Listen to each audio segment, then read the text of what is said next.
Okay, the recording has started.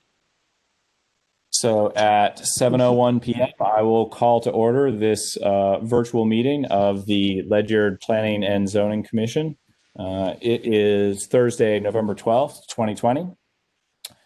I'll do the roll call. So all members, please unmute to let me know that you are there. Mr. Chair.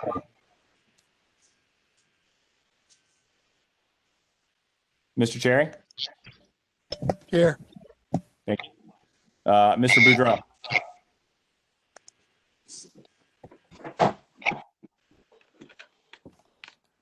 Mr. Boudreau, are you able to hear us? Mr. Wood?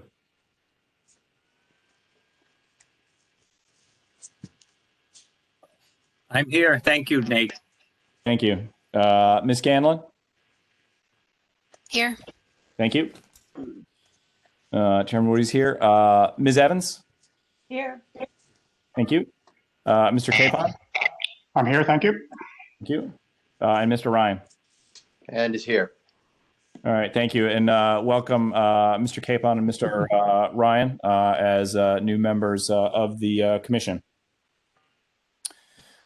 We have no additions or changes to the agenda. Next up is citizens petitions. This is limited to non-agenda items, and we ask that you keep your comments to 3 minutes or less. Does anyone wish to speak?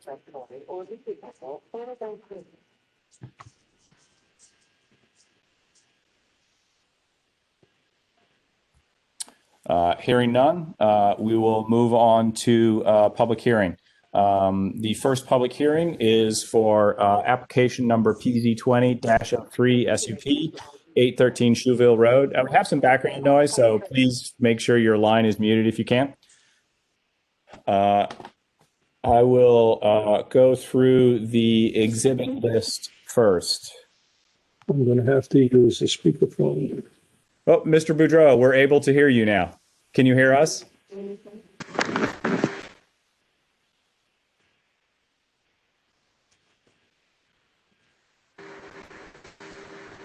Don Boudreau, are you able to hear us? I'll take that as a no. Okay. So returning to the exhibit list for PZ20-03 813 Shewville Road. Exhibit number 1 is the application itself. Exhibit 2 is a one-page site plan. Exhibit number 3 are the photos of the site provided by Mr. Felice. Exhibit number 4 is the public hearing notice to the applicant. This is dated October 28th, 2020, asking Mr. Walworth. I apologize. Did I get your last name correct? Yes. Yes, great. Thank you. Mr. Walworth, the Planning and Zoning Commission has scheduled a remote public hearing for this application at 7 p.m. on Thursday, November 12th, 2020 via WebEx. Please be aware that you or your representative must be in attendance for this public hearing to answer the conditions that you may have. Exhibit number 5 is the legal notice of public hearing. And a quick note here, this is the first time we've done this, so I wanted to make everyone aware of this. Executive Order 7I, which has been extended multiple times to February 9th, 2021, allows the posting of legal notices on the town webpage. And so we have done that for the public hearing notices, and we will also use that for the decision notice. And so this is the first time that we have done this. We're allowed to do it, so we're taking advantage of it. This allows us to essentially greatly minimize any public hearing costs because we're not paying to put this in the paper. But I want to make sure people were aware of that.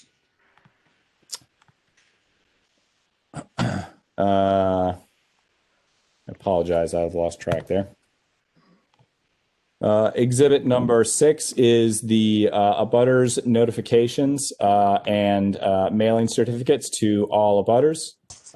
And exhibit number 7 is the memo from the zoning enforcement officer dated 11/12/2020. It states application is for a special use permit site plan review to construct a 30-foot by 40-foot, 1,200 square foot accessory structure for the storage of tractors, farming implements, and hobby motor vehicles as shown on the plan entitled Plan Showing Proposed Barn on Property of Roger L. Walworth, 813 Shewville Road, Ledyard, Connecticut, prepared by Dieter and Gardner, dated October 7, 2020, scale 1 inch equals 40 foot. The site is located on 7.79 acres in the R40 district with approximately 630 foot of frontage on Shewville Road. It is not located in a flood hazard or coastal area management zone, but does contain regulated inland wetlands. The site is currently developed with an existing 864 square foot single family home. Ledyard zoning regulations section 8.2 accessory structures and uses states that accessory structures exceeding 80% of the living area of the principal structure or building may be allowed by the commission with an approved special permit. Please be advised of the following with regard to my review of the application, site plan, and supporting documents. A wetlands upland review area permit was approved administratively on 10/2020, and the appeal period has since passed. The plans show less than half of the proposed structure within the regulated wetlands areas. The site plan shows the proposed barn located approximately three foot closer to the road than the existing house, which would be in violation of section 8.2.d, prohibiting accessory structures in front yards.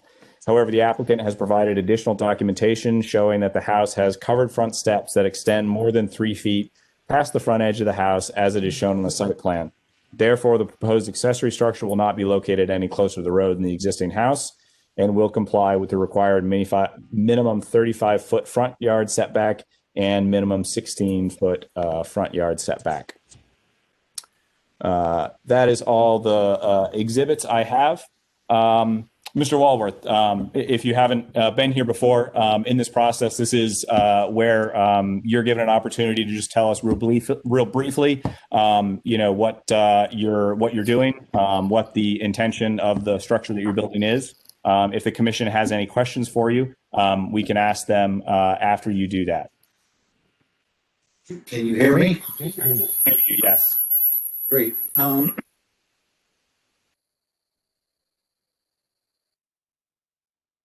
Here, I had some difficulty getting the video.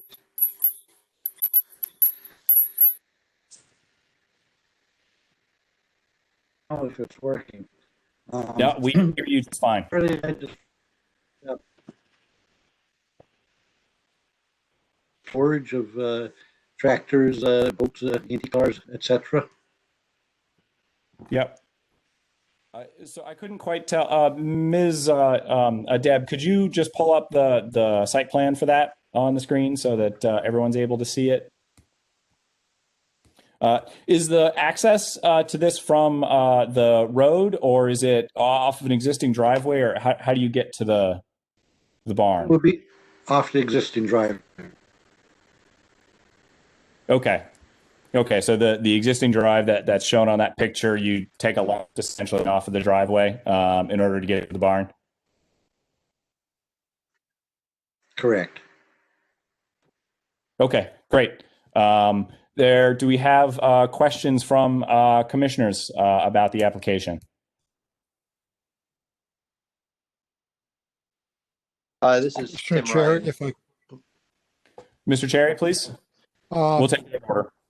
couple of things. For our wetlands official who happens to be at the meeting, when I look at the Ledyard GIS, it shows wetlands to the edge. You're calling it upland. I take it we're outside of the wetlands and the map just isn't up to date.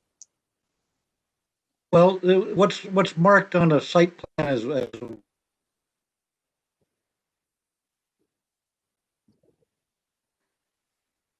Okay. Thank you. The other thing I noted on the application that we charged the full fee, and that fee was based on the cost of having to do 3 postings. I was wondering if we're going to credit Mr. Walworth for being able to post online instead of in the paper. yes, you already did. Oh, good, good. That saves some money. Those were my only questions. Yes, thank you Thank very you. much. Mr. Ryan.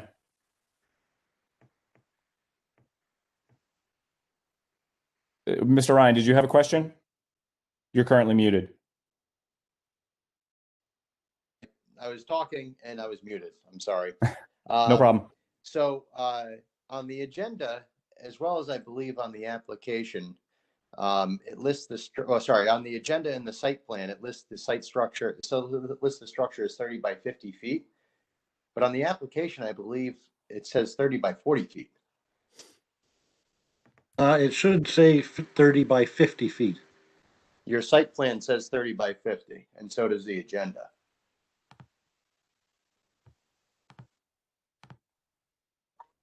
Where it came from, that's incorrect. Mr. Chairman, I apologize. That seems to be incorrect in my staff memo. Great. Thank you, Mr. Felice. Okay, just making sure whichever, so the 50 foot's the correct one, right? Yes. Okay. Other questions from commissioners? Hearing none, is there anyone from the public who wishes to speak regarding this application? Mr. Chairman, I would like to address the commission. Please, Mr. Treaster. Thank you. Good evening. For the record, my name is Eric Treaster, and I care deeply about the future development of our town, and I am concerned about this particular application. In my opinion, the purpose of sections 8.2F and 8.2G in the zoning regulations is to prevent an accessory structure in a residential district, like a garage or a barn, from visually dominating or overwhelming the principal structure on a property. The special exception provision in the regulations recognizes that there may be situations where it is okay for an accessory structure to visually be a dominating structure in a residential district. However, this is allowed if and only if the oversized accessory structure is consistent with the purpose of the district and its size, location, and character are in harmony with the surrounding area. Such situations, although possible, are rare. The commission is not allowed to consider hardships that may result if a special exception permit is not granted, including, for example, the inability for an applicant to conduct a home business, an inability to protect boats and tractors from the weather, or an inability to have hobby motor vehicles. If hardship is a concern, the applicant should go before the Zoning Board of Appeals and request a variance to the regulations.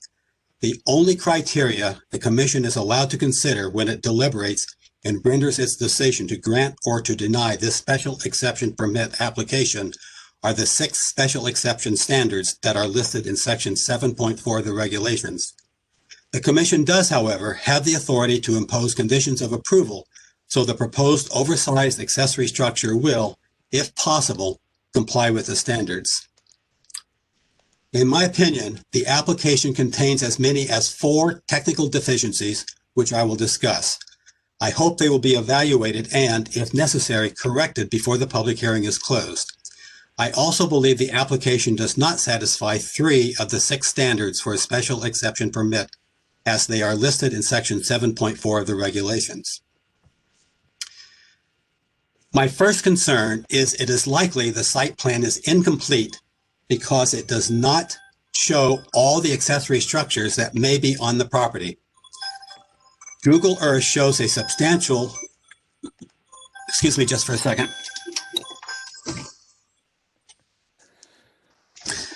Google Earth shows a substantial, long, narrow structure on the northwest side of the brook that runs through the property. It also shows 1 or 2 sheds on the property.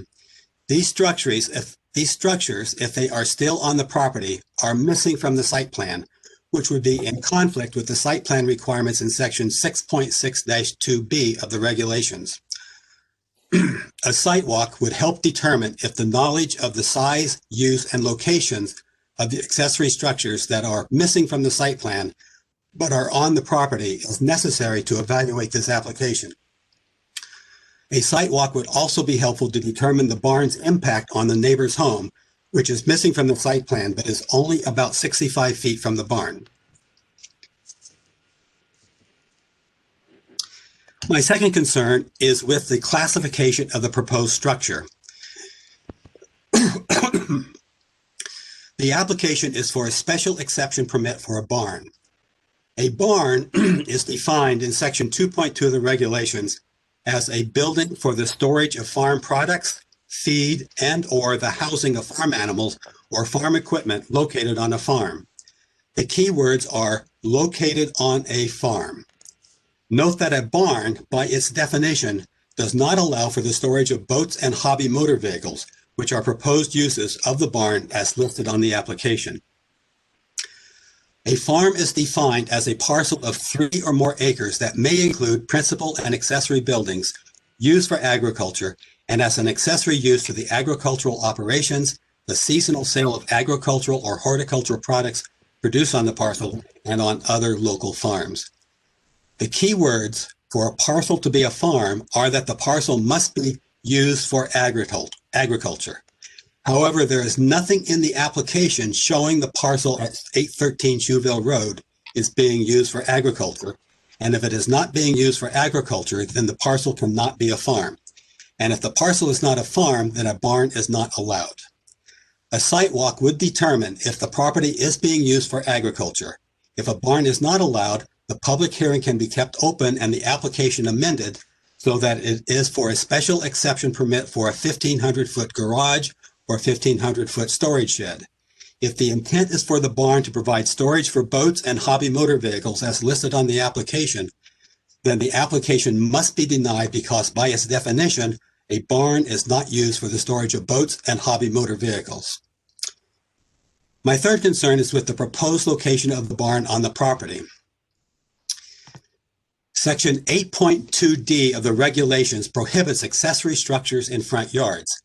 I believe about 4 feet of the proposed barn will be in the front yard. A front yard is defined in section 2.2 as the space between the building line and the front line extending the full width of the lot. The term building line is not defined in the regulations. The term front building setback line is defined.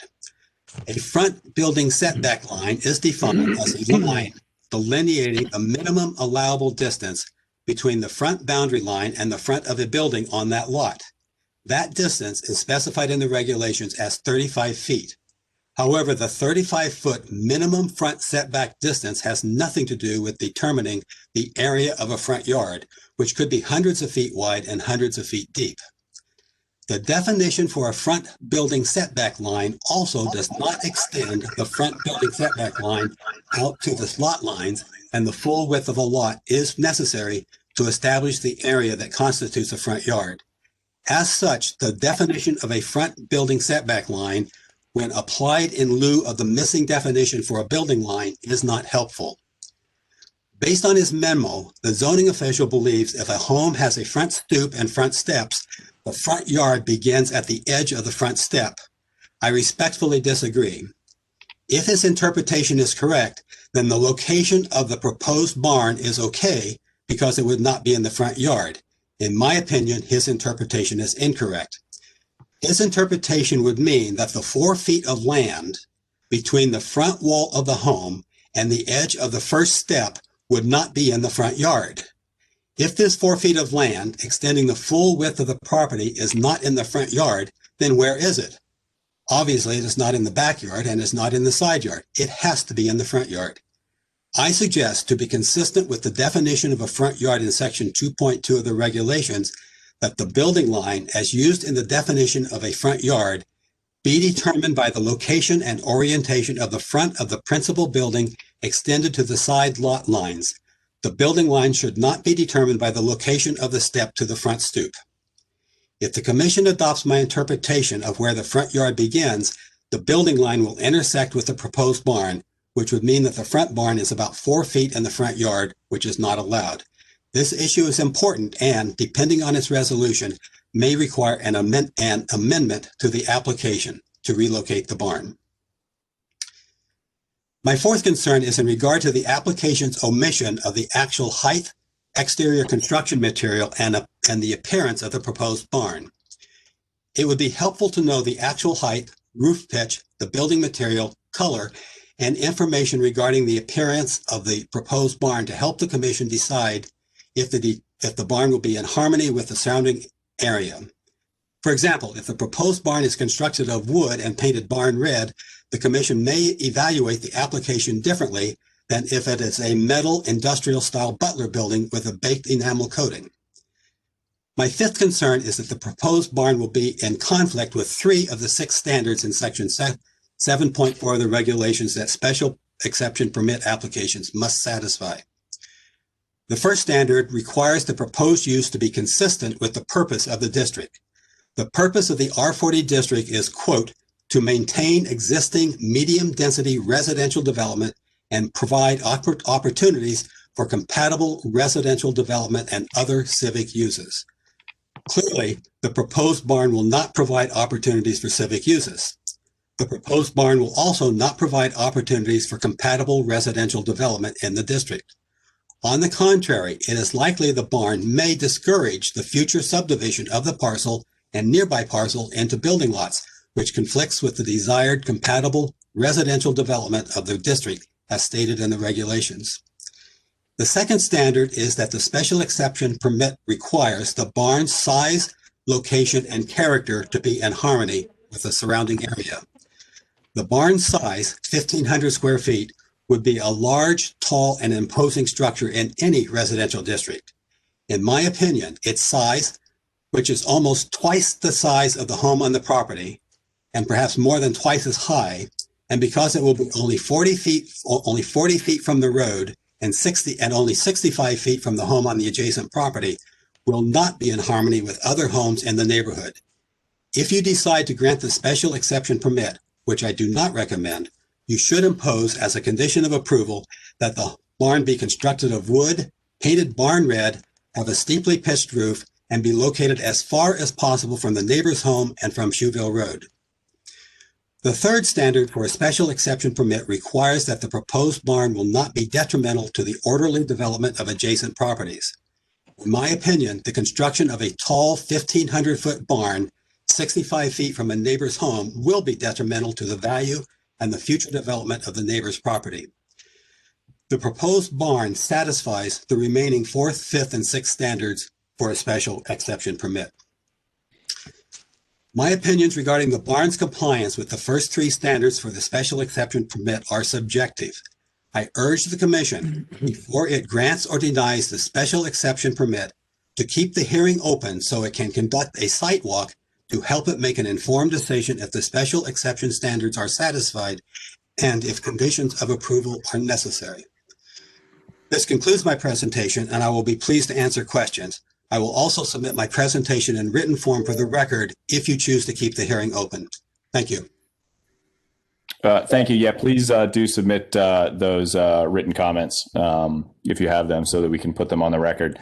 I will just note that the application is made under the accessory structure regulation. And so whether or not the initial application used the word barn in it or not is not particularly relevant to how the application should be reviewed.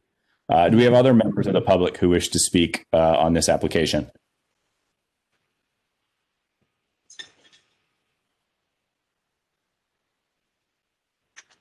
Last call. Anyone wish to speak on this application?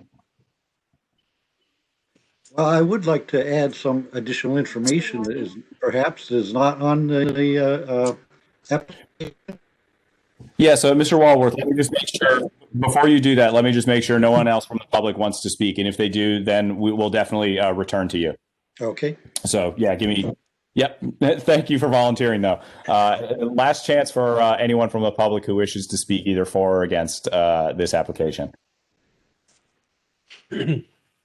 Okay, hearing none. Mr. Walworth, thank you. Before we get to you, are there any comments any further comments from staff? Mr. Felice, are you online? Yes, Mr. Chairman, I'm here. Mr. Cherry asked a question about the wetlands on the property. Mr. Cherry, did you want to repeat that question to Mr. Felice so that he could answer?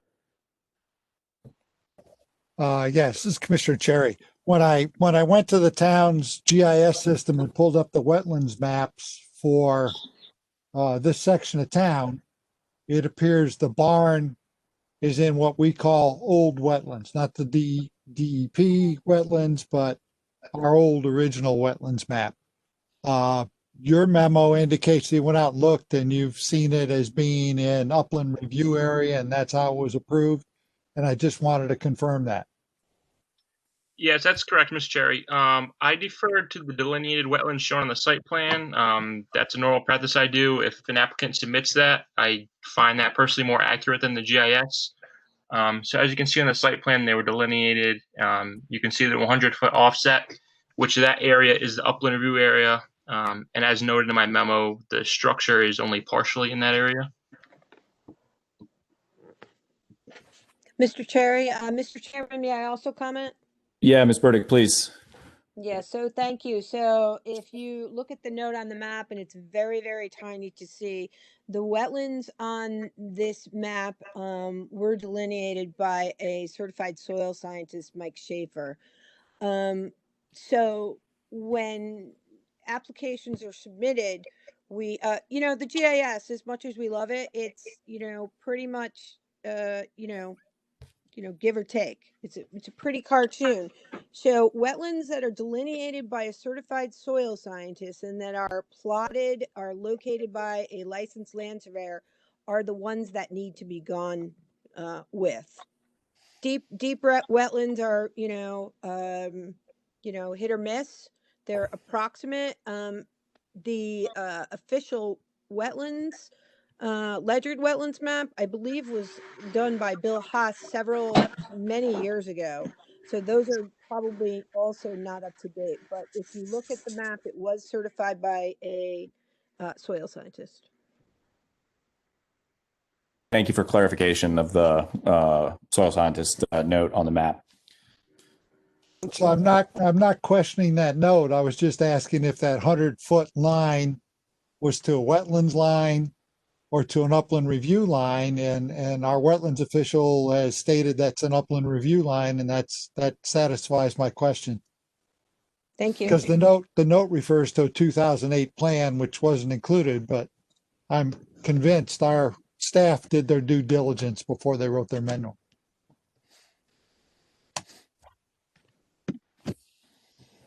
Thank you. Mr. Walworth, can you address the question of the height of the proposed building? Yes, the planned height is to be 12.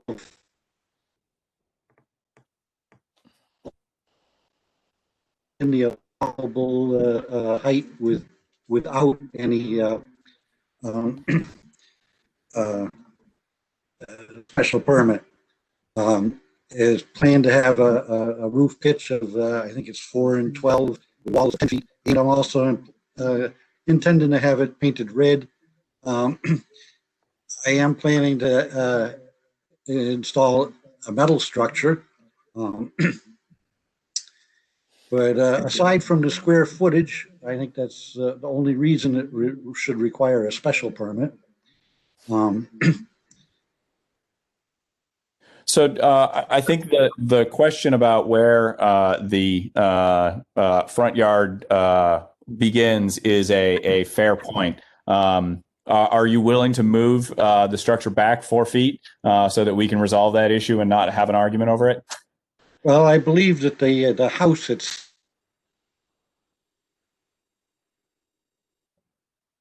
41, close to 42 feet.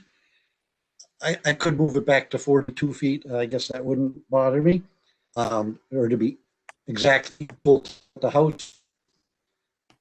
Okay. Be a hardship if I go much further. There's another tree in the way. I've already taken out. I had basically an orchard where the proposed location is, which I cut down to make way so that I could be back excluded from the front yard. Okay. Other questions from the commission? Last call.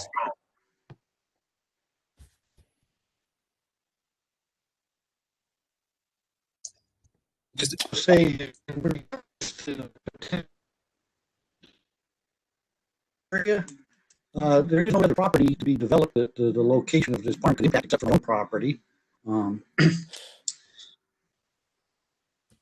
Yeah. Okay. Hearing no other comments from the commission, I will close the public hearing at 7:31 p.m. And we will move on to discussion and decision of application number PZ20-03 SUP. I will entertain a motion. Actually, before we do that, Mr. Boudreau, are you able to hear us and speak to us?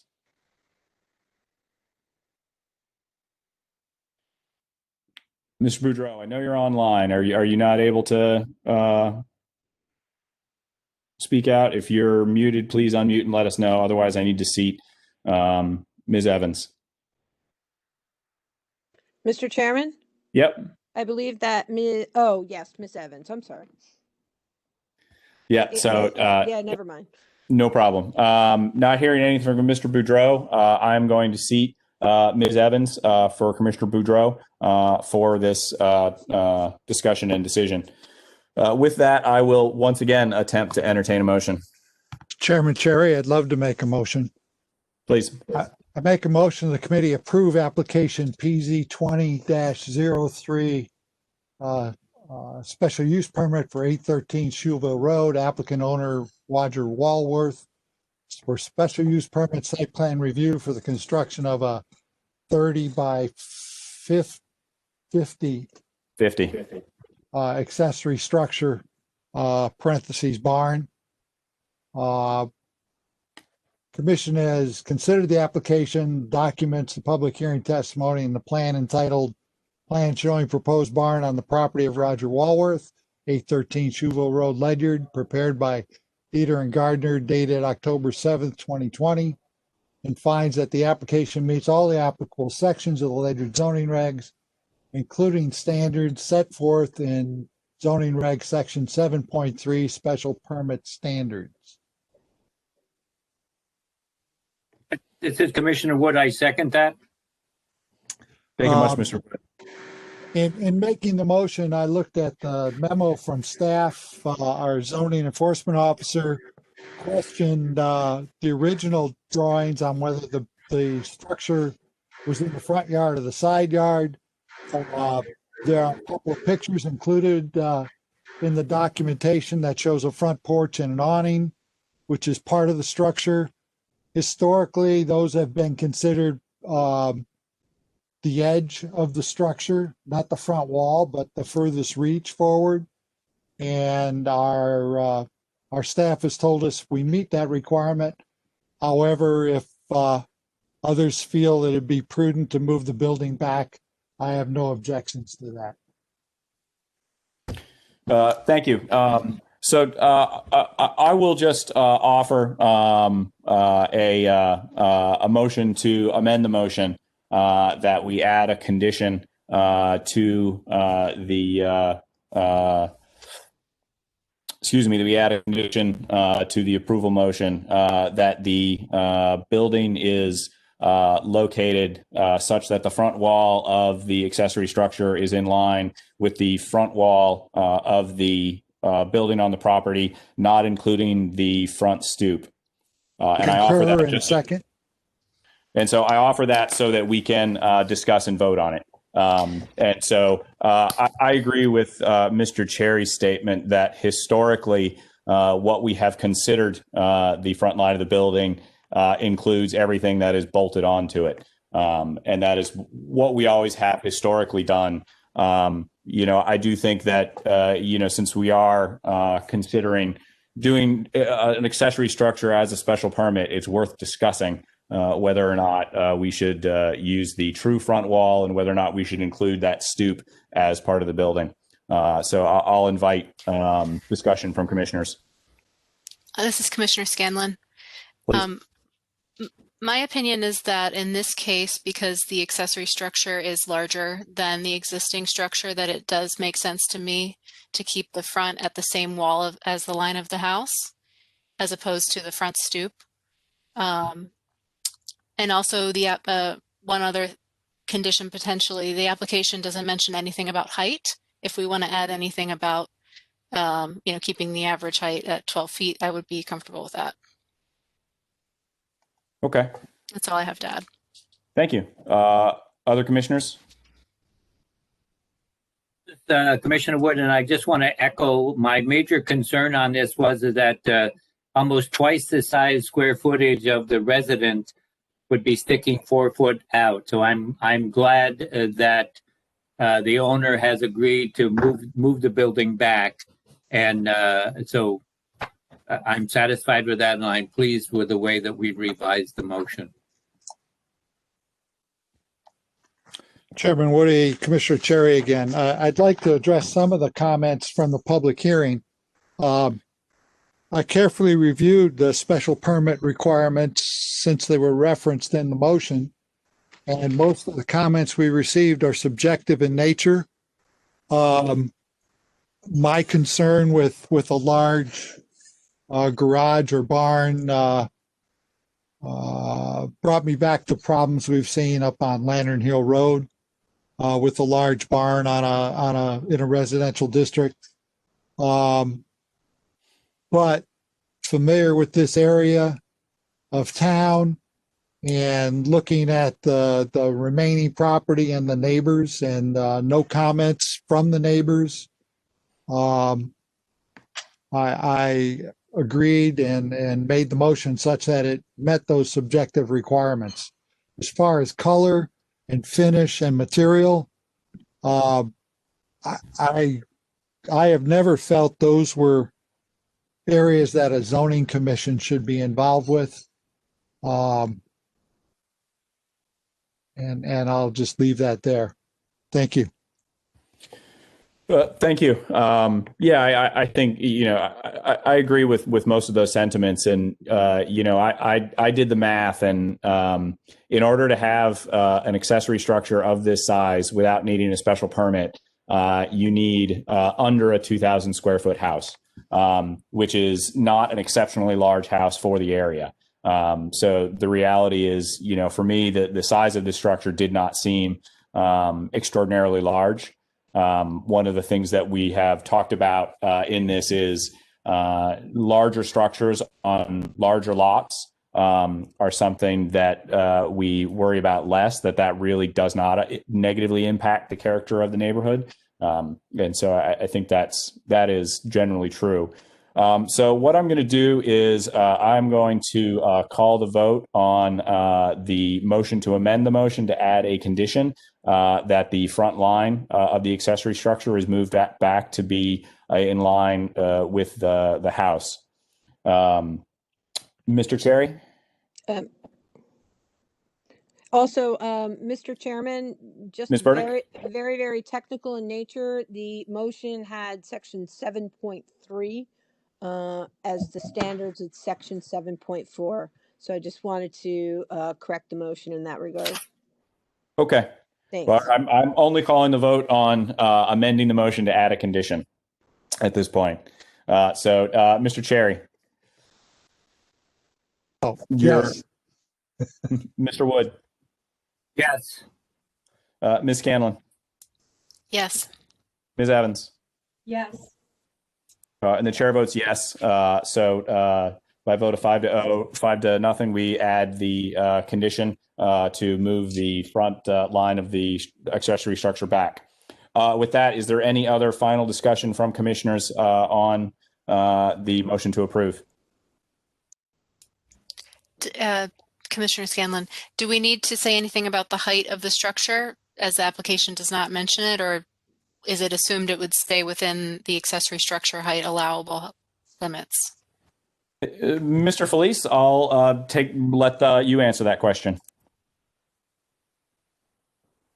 Thank you, Mr. Chairman. I believe the applicant did state it would be 12 feet. In accordance with the regulations, that would not require a special permit.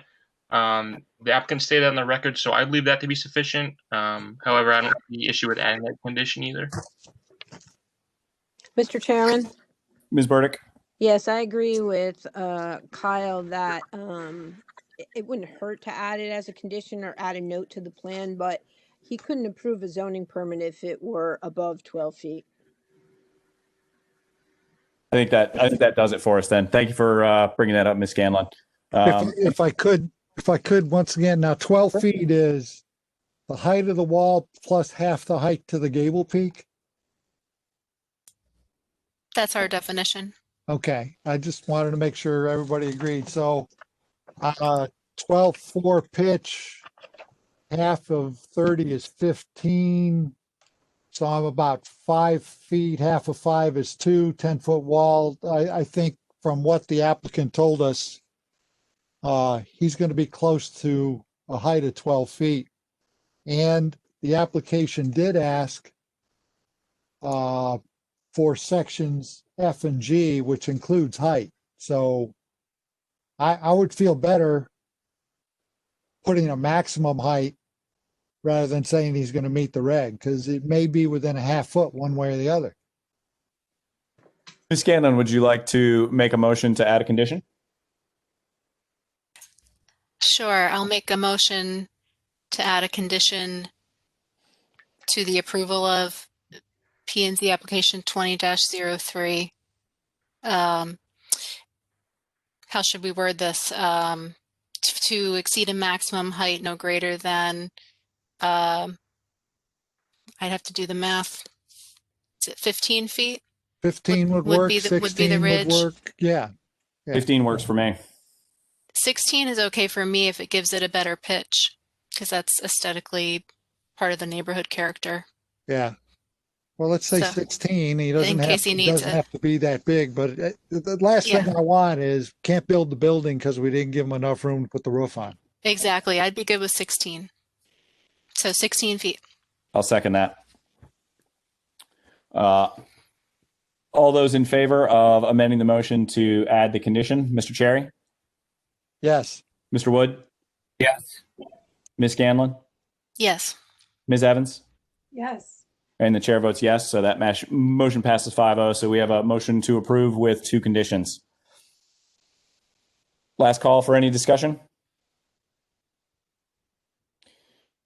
Hearing none, I will call the vote on the motion to approve application PZ 20-03 SUP. Mr. Cherry. You're muted, Mr. Cherry. You're still muted. Unlike WebEx, unlike Zoom, I can't just press the space bar. Yes. Mr. Wood, Yes. Ms. Scanlon, Yes. Ms. Evans, Yes. and the chair votes yes. So the motion passes 5-0. Thank you very much, all. Thank you, Mr. Walworth. And thank you. Okay, let me shuffle virtual paperwork for 1 second.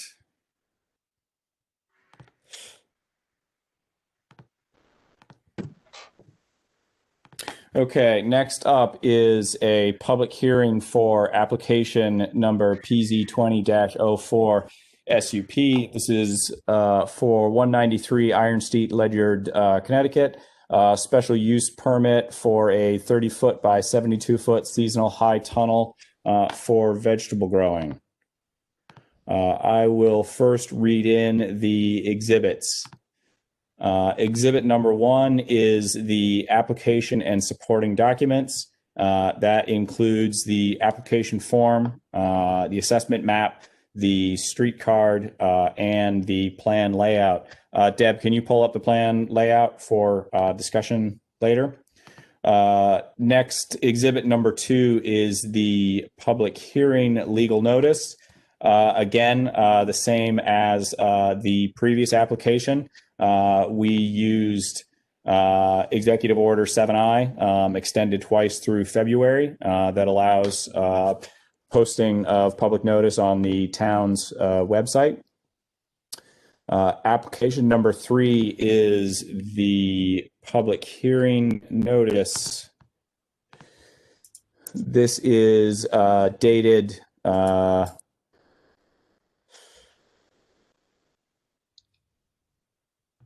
nope, that's not it. Apologize. This is dated October 28th, 2020 to Ms. Allyson Angelini, RE application PZ 20-04 SUP. Dear Ms. Angelini, the Planning and Zoning Commission has scheduled a remote public hearing for this application at 7 p.m. on Thursday, November 12th, 2020 via WebEx. Please be aware that you or your representative must be in attendance for this public hearing to answer any questions the Commission may have. Next is the abutters letter, which includes the certificates of mailing. Exhibit number 5 is the memo from the zoning enforcement officer dated 11/12/2020. Application is for a special use permit site plan review to construct a 30-foot by 72-foot, 2,160 square feet accessory structure, seasonal high tunnel for vegetable growing on a farm. The site is located on 3.82 acres in the R60 district with approximately 300 foot of frontage on Iron Street. It is not located in a flood hazard or coastal area management zone, but does contain a small amount of regulated inland wetlands. However, the proposed structure will not be located within this regulated area.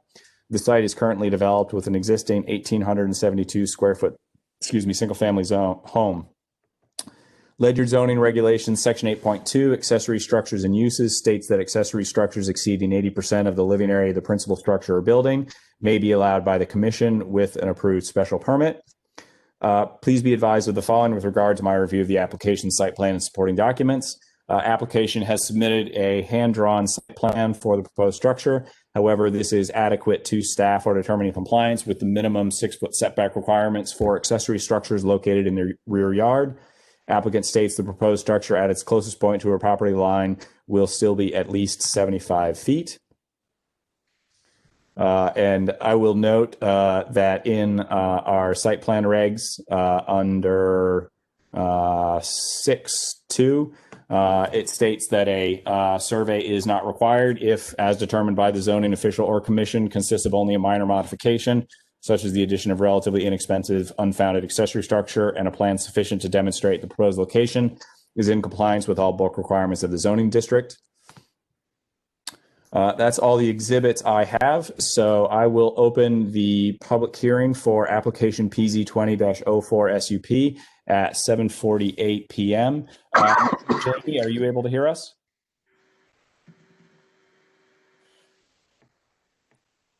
Ms. Angelini, I wasn't able to hear you. Can you hear us? Oh, I'm sorry. Yes, I can hear you. Great. I didn't hear you say my name. No problem at all. As in our last application, this is pretty parallel. So, first off, we offer you the chance to tell us a little bit about what you're planning here. And if there's any questions from commissioners, we will ask those to you.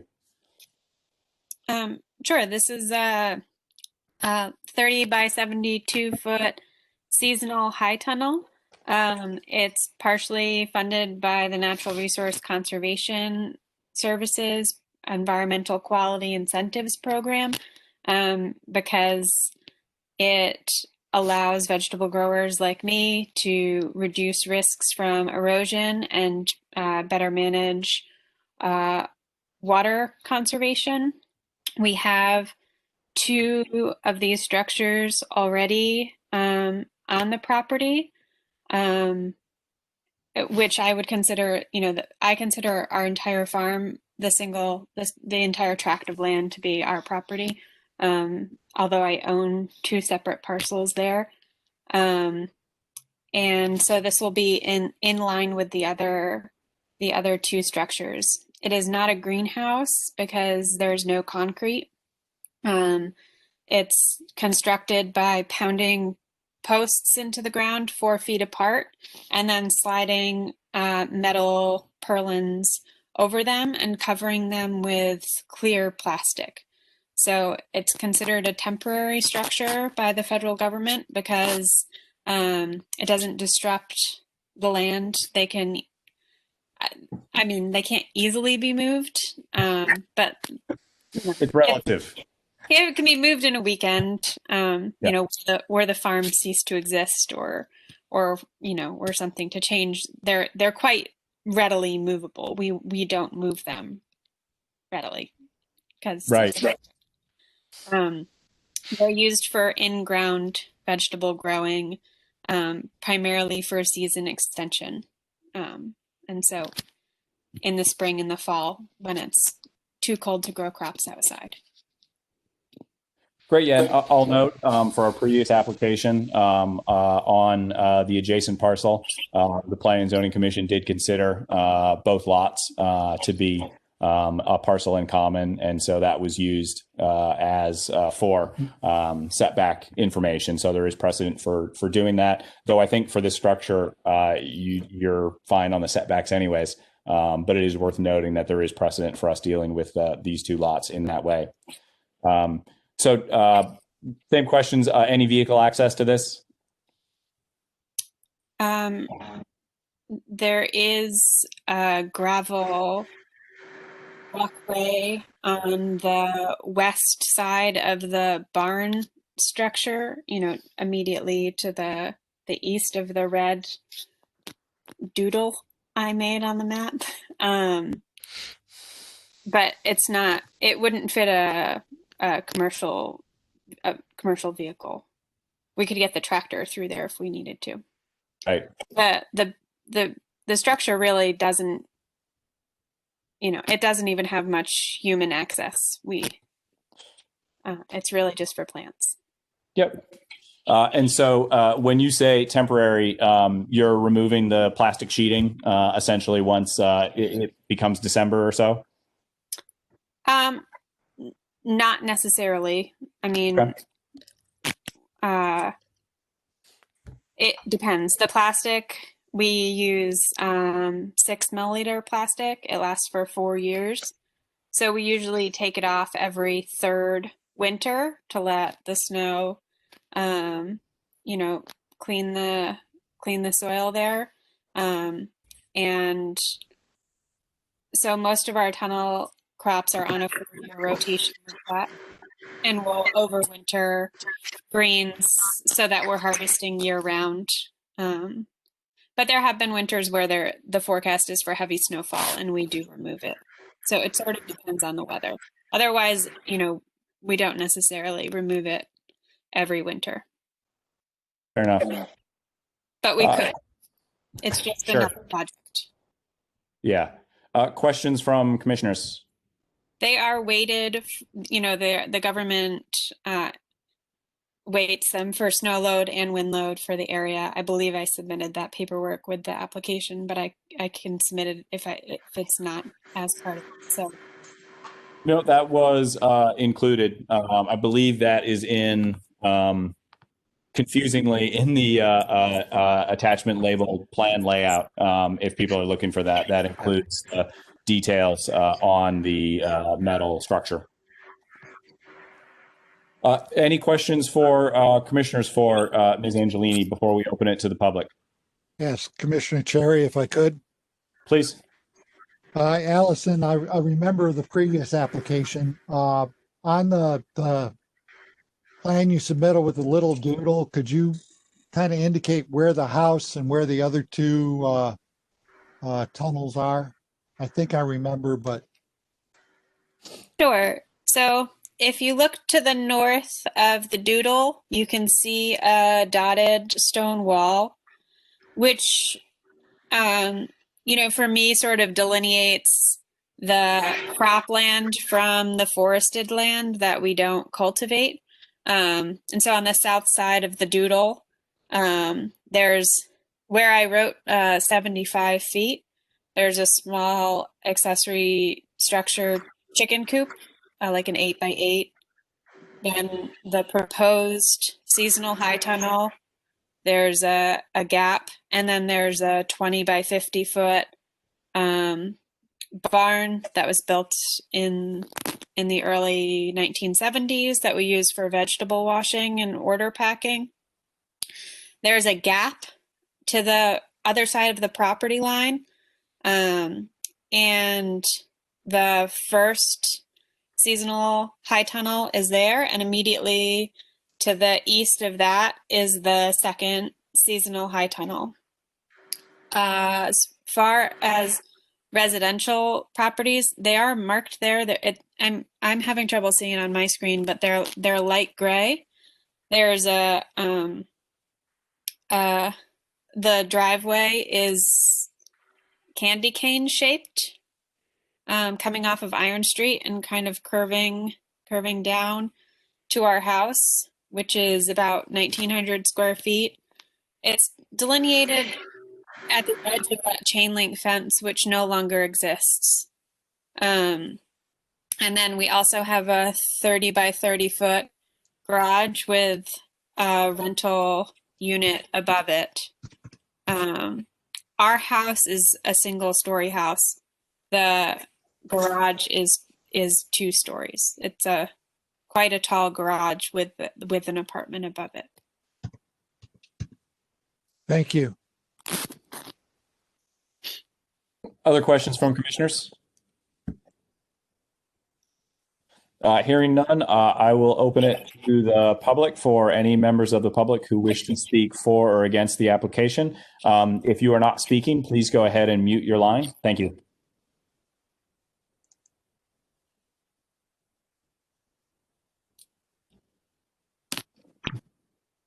Hi, this is Pam Ball. I don't know if you can hear me. We can hear you. Hi, I put a comment in the chat. I live at 674 Shewville Road, and I fully support allowing this structure. I wish I owned one myself. I think they're wonderful things, and I think it would be a benefit to the farm. Thanks. Thank you. Any other comments from the public?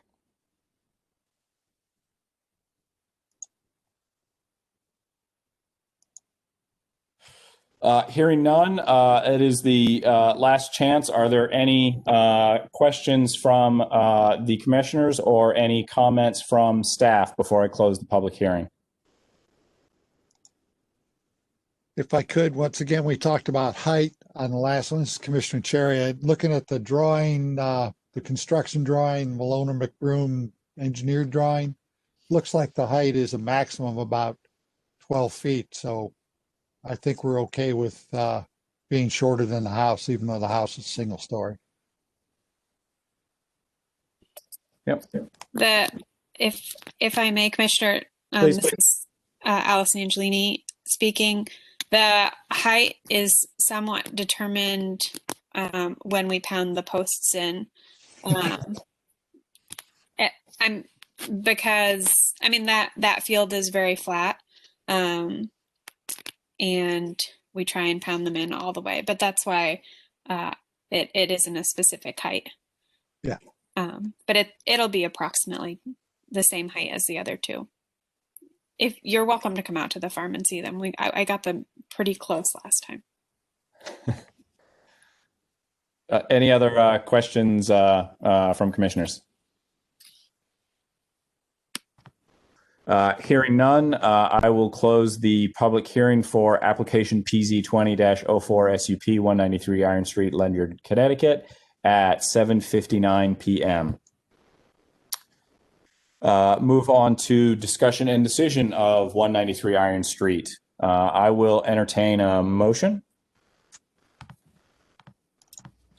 Commissioner Wood, I make a motion that the commission approve application PZ 20-04 SUP 193 Iron Street, applicant owner Allyson Angelini for a special use permit, site plan review for the construction of a 30 by 72 foot accessory structure, seasonal high tunnel. In doing so, the commission has considered the application, site plan, record documents, and public hearing, and it finds that the applicant meets all of the applicable sections of the Ledyard zoning regulation, including the standards set forth in the zoning reg section 7.3 special permit. I second Commissioner Evans. Thank you. We have a motion by Mr. Wood and a second by Ms. Evans. So yeah, I think that considering the requirements in Section 7, this is already an active agricultural use. There are similar structures already on the location. So I think it fits well with the character of both the existing lot and the existing neighborhood. I suppose the only question that we could ask, the same as we did on the previous one, is whether we should add a condition to set the maximum height so that we don't risk having someone come back again. Other questions or comments from commissioners? This is Commissioner Yes. Chair. Please. With the garage with the apartment on a second floor, there already are taller structures. I guess we'd go back to the main house, but even looking at the forms available online, I don't think we're going to be taller than the house. The others aren't taller than the house. So I don't believe in necessary here. One of the things I will note is driving down Iron Street, you don't see the existing structures. So adding another one behind the house, it's not going to be visible from the road. The area is well treed, and it's amazing how much Allyson has been able to do with that piece of property, which seems small for a farm, but very productive. So I don't see that as a difficulty here. It's also about 8 feet lower than the grade of the road from the topography, it looks like. Yeah. So, Other comments from commissioners? Hearing none, I will call the vote on the motion to approve application PZ 20-04 SUP. Oop, I lost my. Mr. Chair. Yes. Mr. Wood. Yes. Ms. Scanlon. yes. Ms. Evans. Yes. And the chair votes yes, so the motion passes 5-0. Thank you very much. Thank you, Ms. Angelini. Thank you all. I appreciate it. Yeah. Next up, under old business, continued discussion of agricultural zoning regulations. There's no discussion other than to note that the admin committee did forward the proposal for an ad hoc committee back to the town council. So they did approve and forward that back to the town council. And so that will go before the town council on November 17th. Under new business, we do have a new application PZ 20-05 SUB 48 Town Farm Road. This is for a 3-lot subdivision to create 2 new lots. This does not create a public hearing, but the history of this property is frighteningly complicated. So we are going to table this until December 20th in order to give staff time to review this and prepare a memo. I'd ask that all commissioners make sure they take a hard look at this. There's been a number of sort of lot changes in here over time. So please take a hard look at that plan prior to our December 10th meeting. Mr. Chairman, may I comment? Sure, please, Ms. Burdick. Yeah, so the application just came a short time ago. I haven't had a chance to do a detailed review of it, but if you look at our GIS, which is, sorely needing to be updated, there was a lot line revision done prior, after the GIS was updated. So I have a copy of that lot line. When I do my memorandum, I will also post that lot line adjustment so that everyone can sort of figure it out. Yeah, that's great. Speaking of GIS, the PZ20-03, the 813 Shewville Road, included new wetlands mapping.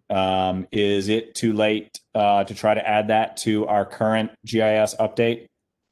It is not. I actually asked for a bid waiver to get started with another person, but the council denied it. So I'm working with 2 other companies now to get 2 additional quotes. So no, it is not too late, and I will make sure that's on there. Great, thank you. Mhm. Okay, next up is a 824 review for application 538, 423 Colonel Ledyard Highway. I'll go ahead and make the motion. It's a motion to accept Quakertown Meadows Road into the town's inventory as a public street in accordance with, oh my goodness, let's mute it if you're going to do that. Inventory as a public street in accordance with ordinance 300-025, an ordinance regulating the addition of any new street or highway into the highway system to the town of Ledyard. Can I have a second? Commissioner Cherry, I'll second that. Thank you very much. It's a motion by Mr. Woody, a second by Mr. Cherry. Ms. Burdick, do you want to introduce this? Sure. So as many of you know, although some of the newer members don't, I'll give you a quick rundown. So when a subdivision is approved and filed, the road's built, we allow zoning permits to be issued while the road is being built, but we don't allow any COs to be issued on the houses unless the road is either completed or bonded. So on the Quakertown Meadows Road, before the first CO was issued, we kept a bond. We asked for a bond for $8,300 for remaining improvements. See, Attorney Heller's here as well, so he may pipe in on this, but I'm gonna keep going. So we the applicant has completed almost all of the actual improvements. In fact, he has completed all of the improvements, but there's a few things that are left over. We're waiting on a PE and utility certification and a basin elevation certificate. We are also waiting on, we want to have the warranty deed reviewed by the town attorney and the town engineer. And what we suggest, Steve Maslin and myself went over this. We suggest that we retain $5,000 of the $8,300 road completion performance bond, so that if the basin needs to be, fixed, we have that bond money. The applicant has agreed. He's working with the town engineer right now to work that matter out. Other than that, the road's complete. The town engineer would like to have these roads accepted by the end of the year so that he can apply for TAP funds. The roads will be plowed this year. And that's all I have. The town engineer has recommended that the town accept the roads. And as you know, this is a process that's outlined in the road ordinance, which is ordinance 45. And it's section 3 and 4 if anybody wants to take a look. But we go through the list, that's the checklist, and those are the things that are outstanding. Great, thank you, Ms. Burdick. And so I did leave those conditions off the motion. So I will, Mr. Cherry, you seconded that. If no argument from you, I'll make a friendly amendment that we add the following 3 conditions. Which is 1, the warranty deed shall be reviewed, approved, revised if needed by the Director of Public Works and or town attorney prior to acceptance. 2, the applicant shall submit PE and utility certification per section 3.A1 and 2 prior to acceptance. And the applicant shall provide elevation certificates or other documentation as required by Director of Public Works to show detention basins are constructed in accordance with the final subdivision plan. The town shall retain $5,000 of the $8,300 road completion performance bond posted by the applicant on April 21st, 2020, until such time as the Director of Public Works finds the work has been completed satisfactorily. Concur. Thank you, Mr. Cherry. So yeah, this is pretty standard. The town planner and Director of Public Works has signed off on the road acceptance. as long as that we have no objections, we can go ahead and move forward with this. Any comments or questions for staff from commissioners? Commissioner Cherry, do we think the town council will be ready to accept this with those conditions, or are they going to want to see more work done? Mr. Cherry, Liz Burdick for the record. Yes, we suspect that they will in fact accept those conditions, and I hope that those conditions they'll be worked out before it gets to the town council on the 17th. Okay, good. Thank you. You're welcome. Any other commissioners? Hearing none, I will call the vote on referring a favorable 824 referral for application number 538, 423 Colonel Ledyard Highway. Mr. Cherry, Yes. Mr. Wood, Yes. Ms. Scanlon, Yes. Ms. Evans, Yes. and the chair votes yes, so the motion passes 5-0. Next up, we have another 824 referral for application number 545, 87 Churchill Road, Ledyard, Connecticut. Request for a favorable referral to Town Council to adopt the completed Bellows Drive into the town's inventory as a public street.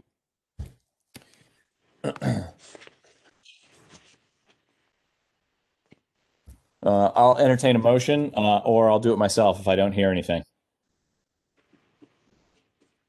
I make a motion to forward a favorable report in accordance with Town Ordinance Number 45, Part 2, Section 3 and 4, and CGS 824 to Ledyard Town Council to accept Bellows Road, including its infrastructure that was approved as part of application number 545, Churchill Estate, 7-lot subdivision, 87 Churchill Road, Ledyard, Connecticut, on September 13th, 2018, along with a written recommendation of the Director of Public Works and all supporting documentation as required by Town Ordinance Number 45, Part 2, Sections 3 and 4, including warranty deeds with the following conditions.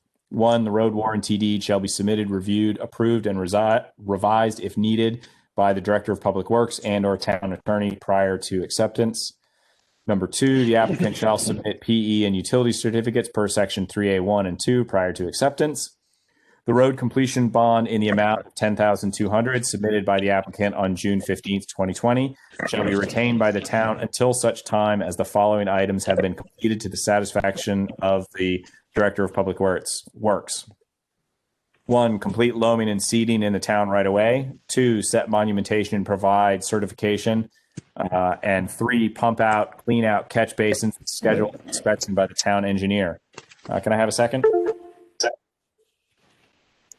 This is Commissioner Wood. I second that.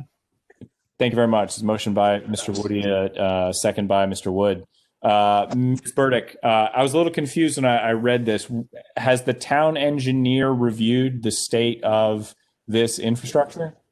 Yes, he has. And actually, he's the one who asked me to put this forward to the commission to in order for it to go to council. The road is substantially complete. There's a few things that need to be done. The catch basins need to be cleaned out. And the applicant is aware of this. There's a portion of the town's right of way that the applicant would like to not loam and seed right now because he's going to be constructing 2 houses over it. So we felt that we have a good sized road bond and that we won't release any of it until such time as that's completed. The last thing he has to do is set monumentation. He has to reach out. His surveyor is aware of it. And again, as I said to Mr. Cherry earlier, I hope that all of this will be worked out prior to the town council meeting. The only thing I have not received yet is the road warranty deed. And we're going to need to see that. And of course, that road warranty until such time as it's reviewed by the town attorney and the town. Okay, thank you. Once again, and I apologize. Once again, Mr. Maslin told me he will be plowing that road this year, and he would like to, put it on the road, the town road inventory, and receive TAP funds for that road as well. Thank you. Questions or comments from commissioners?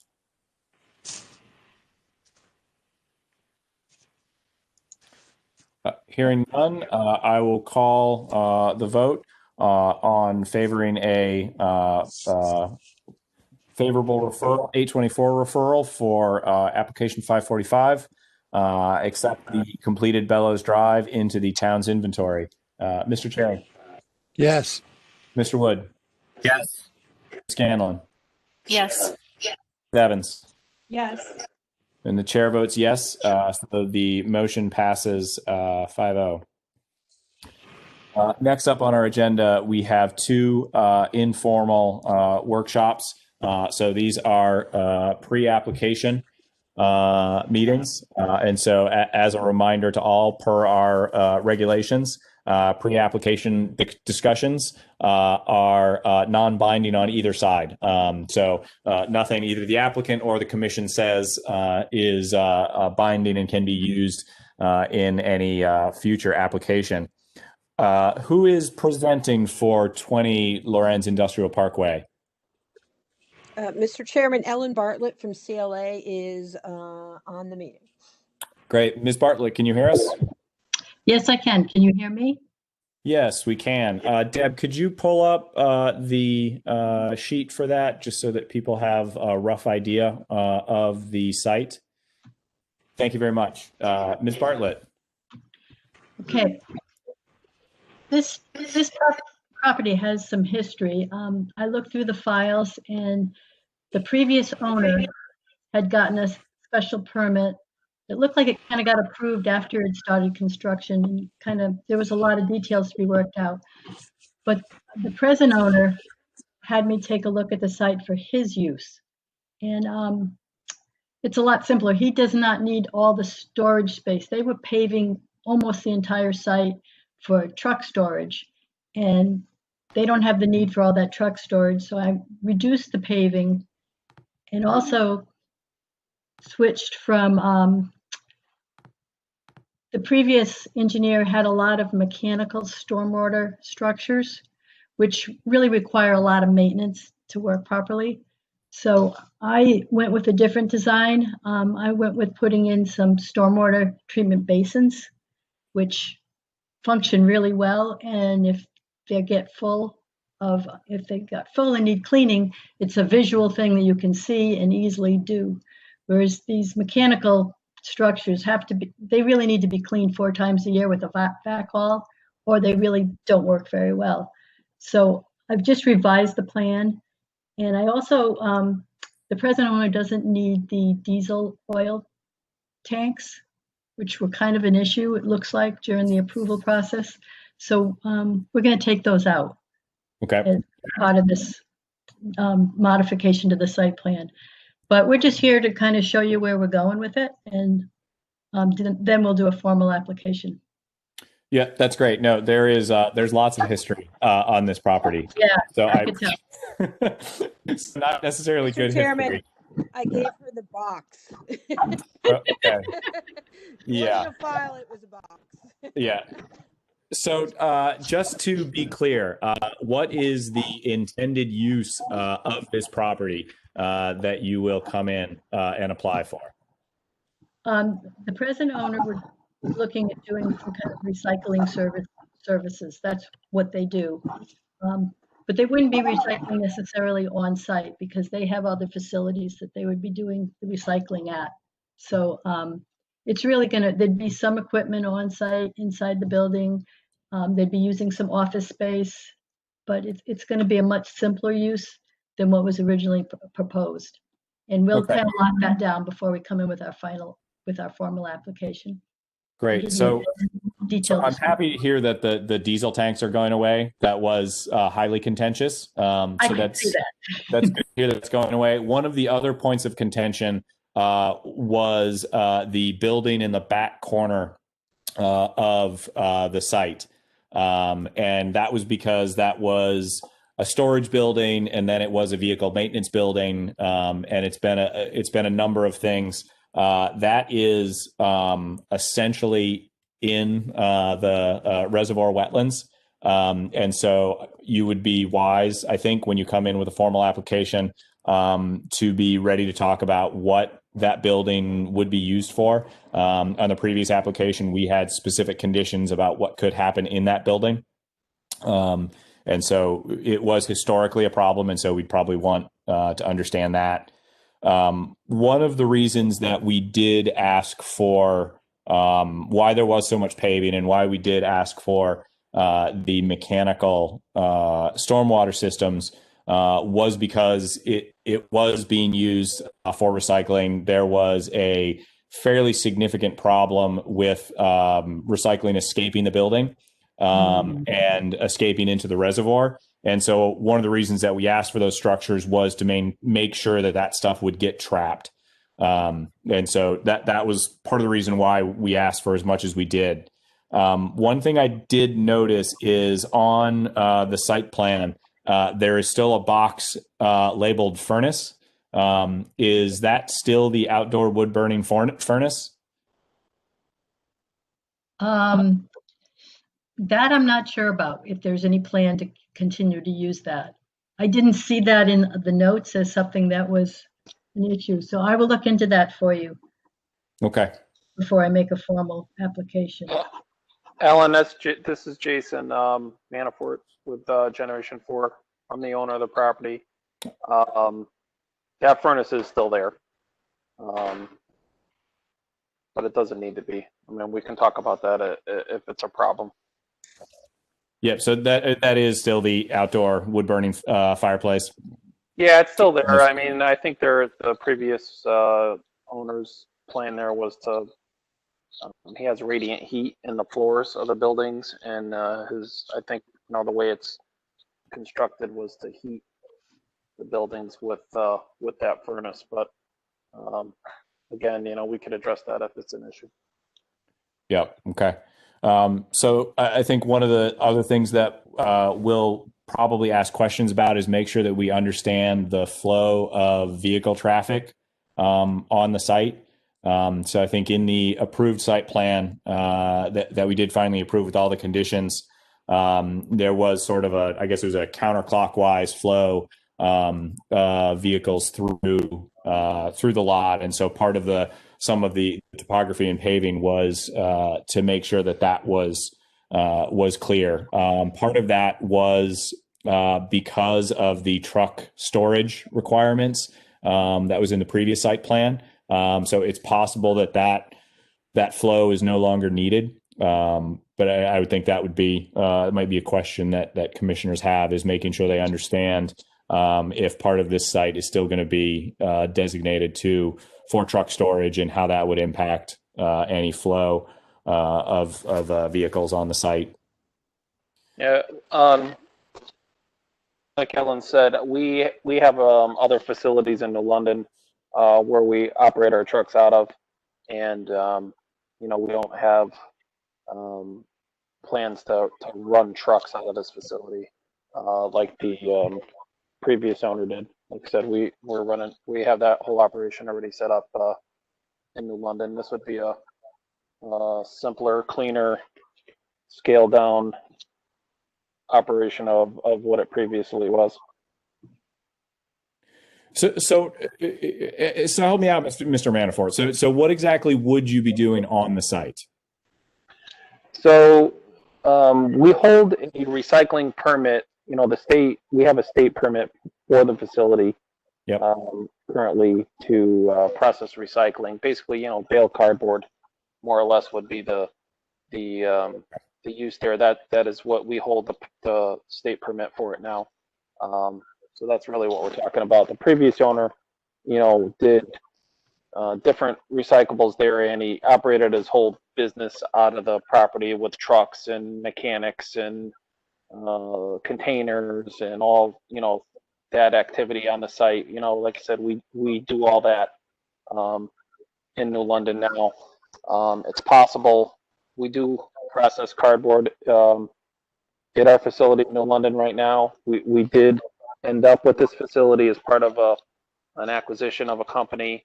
Like I said, we operate everything in New London. I want to keep the state permit for this facility because we have it, and would like the ability to possibly process cardboard here in accordance with that state permit in the future. But like I said, as far as running a hauling company out of here, storing trucks, working on trucks, that sort of thing, that's not our plan for the property.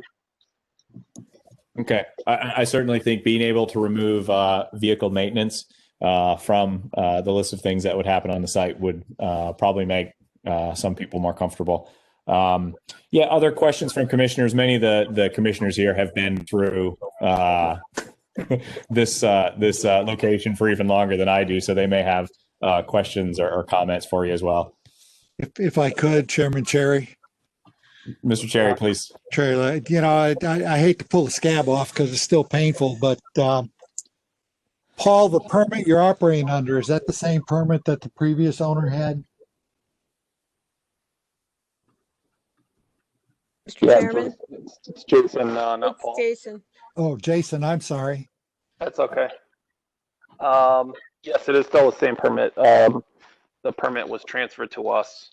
Okay. During that, from that sale. Well, then I would ask, when you come in with your application, if your intent is to just do cardboard, that permit allows many other things. If you tailor your application to exactly what you need to do, so that we don't try and add separators and everything back to the plan that aren't required. Because that was the state permit would allow much more than what I think I see on your current drawing.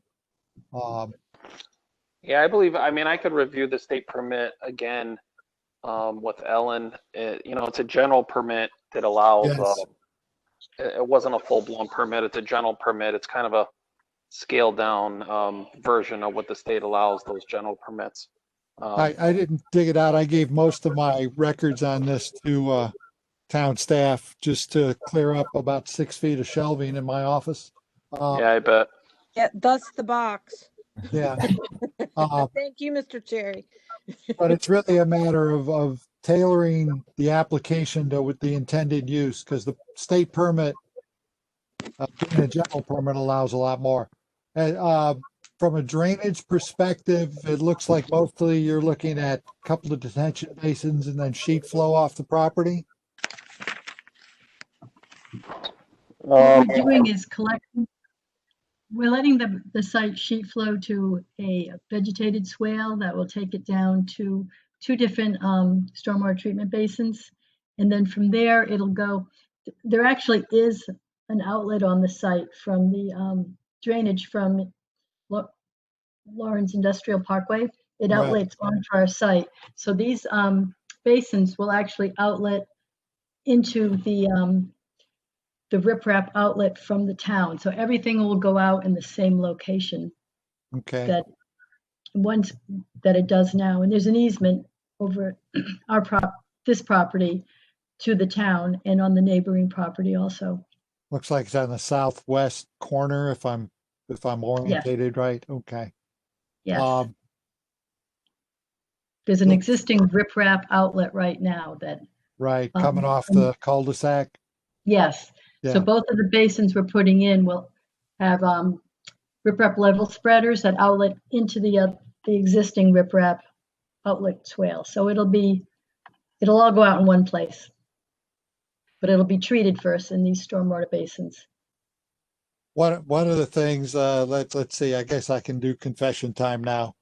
Our neighbor to the south did a nice set of regulations for water resource regulations that covered things like industrial sites. We have not adopted that in Ledyard, but if you look at the stipulated agreement that the previous owner entered into with us, a lot of those things were incorporated into that site plan to protect the reservoir watershed.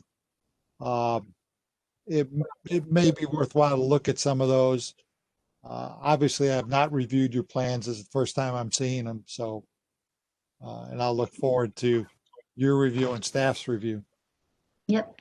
I did submit these plans to Steve Maslin and my drainage calcs.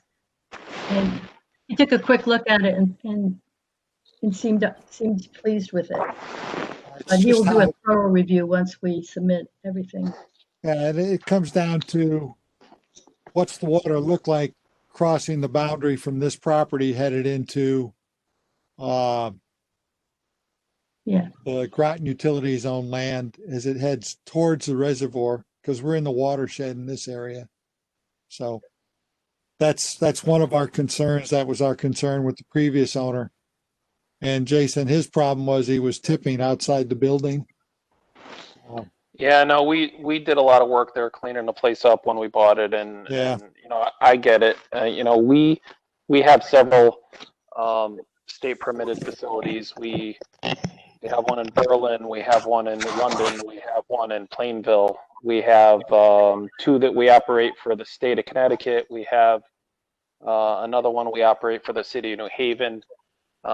We have engineers that work for us that do the compliance reports that are required to have the state permits, and we're in compliance everywhere. I mean,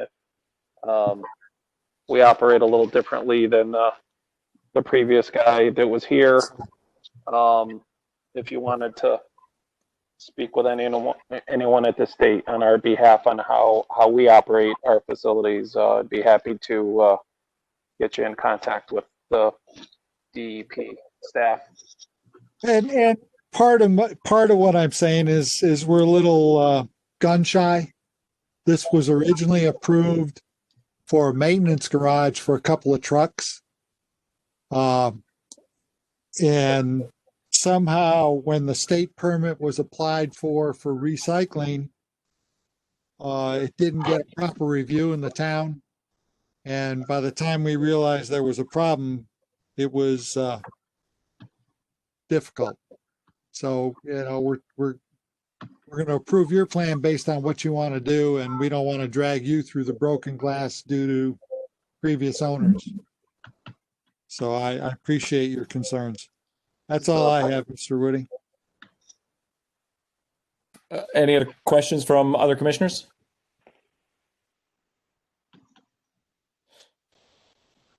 Hearing none, I'll thank you, Mr. Manafort and Ms. Bartlett, for coming here and talking to us. You know, we're looking forward to finally getting, you know, an approved site plan that's actually operational on this location, and works in a way that you know, works for everybody. So thanks for bringing this as a preliminary. Hopefully our comments were helpful for you guys. And yeah, obviously, you know, work with staff as best you can, and we'll look to hear from you again in the future sometime. Okay, thank you for your time. You really gave us a lot of insight. Very good. Thank you, guys. I appreciate it. Good night. Next up is another informal workshop. This is Mr. Attorney Heller for discussion of a proposed regulation change. So hopefully people have had a chance to take a look at the draft Mr. Heller has provided. And with that, Mr. Heller, I'll let you introduce and discuss what you've done here. Good evening, Mr. Chairman, members of the commission. Can you all hear me? Yes, we can. Okay. Every one of these platforms is a little different, and I always feel like I'm searching. I represent the Ledyard Fair, Inc., who, as you know, is a nonprofit who has traditionally operated the Ledyard Fair on town property opposite the town hall. That property was sold last year, and we're trying to create a legal structure that would allow the fair to operate and thrive at a different location in town. In formulating a legal structure to permit this type of use, which is sort of a specialty use, we felt that the best vehicle was to create a regulation for a floating zone. And I know that this is not your first viewing of a floating zone because you do have one in town, so you know somewhat what the structure is. The regulation provides the framework for the permitting of the anticipated uses in the zone. The applicant applies to the Planning and Zoning Commission for a zone change and a text amendment that will land the zone on a particular parcel of property. With the application for text amendment and zone change, the applicant submits a master plan to you, which is more than a conceptual plan, but not a fully engineered plan. But it requires sufficient information for the commission to determine the types of impacts that you might normally evaluate in a special permit application. Traffic management, pedestrian movement, buffering, impacts on neighborhoods, requires a traffic study, a pedestrian study, a parking study. With something like the Ledyard Fair, we anticipate that wherever we may try to land this zone, we're probably going to have the need for some off-site parking. So we envision that there may need to be a mobility plan as to how people may be shuttled on and off the site. So the regulation that we've submitted is, I hope, all-encompassing, at least in scope. It requires a determination of compliance with your plan of conservation and development. It contains in detail both the procedural requirements for submitting the original zone change application and master plan, the evaluation criteria that the commission will utilize in evaluating the application. And because it is a zone change, you're given the discretion that the commission normally has in its legislative function in adopting regulations or in making changes to your zoning map. So it builds in a lot of flexibility for the commission to evaluate impacts through a legislative process, and gives you broad discretion in tailoring that process in order to achieve both the goals of zoning, the goals of your plan of conservation and development, and the evaluation of general impact criteria that you typically evaluate in a special permit application. The proposed regulation delineates the uses that we envision in the zone. Obviously, the primary use being the Ledyard Fair, which would be a 4-day event once a year, but it also contemplates that there would be additional uses of the property and provide some parameters for those. We've incorporated some bulk standards into the regulation.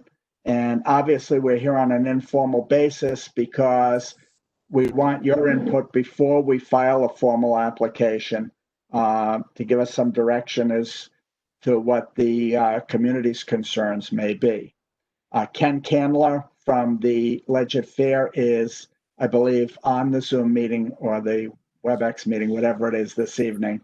And would be glad to entertain any questions or comments you may have.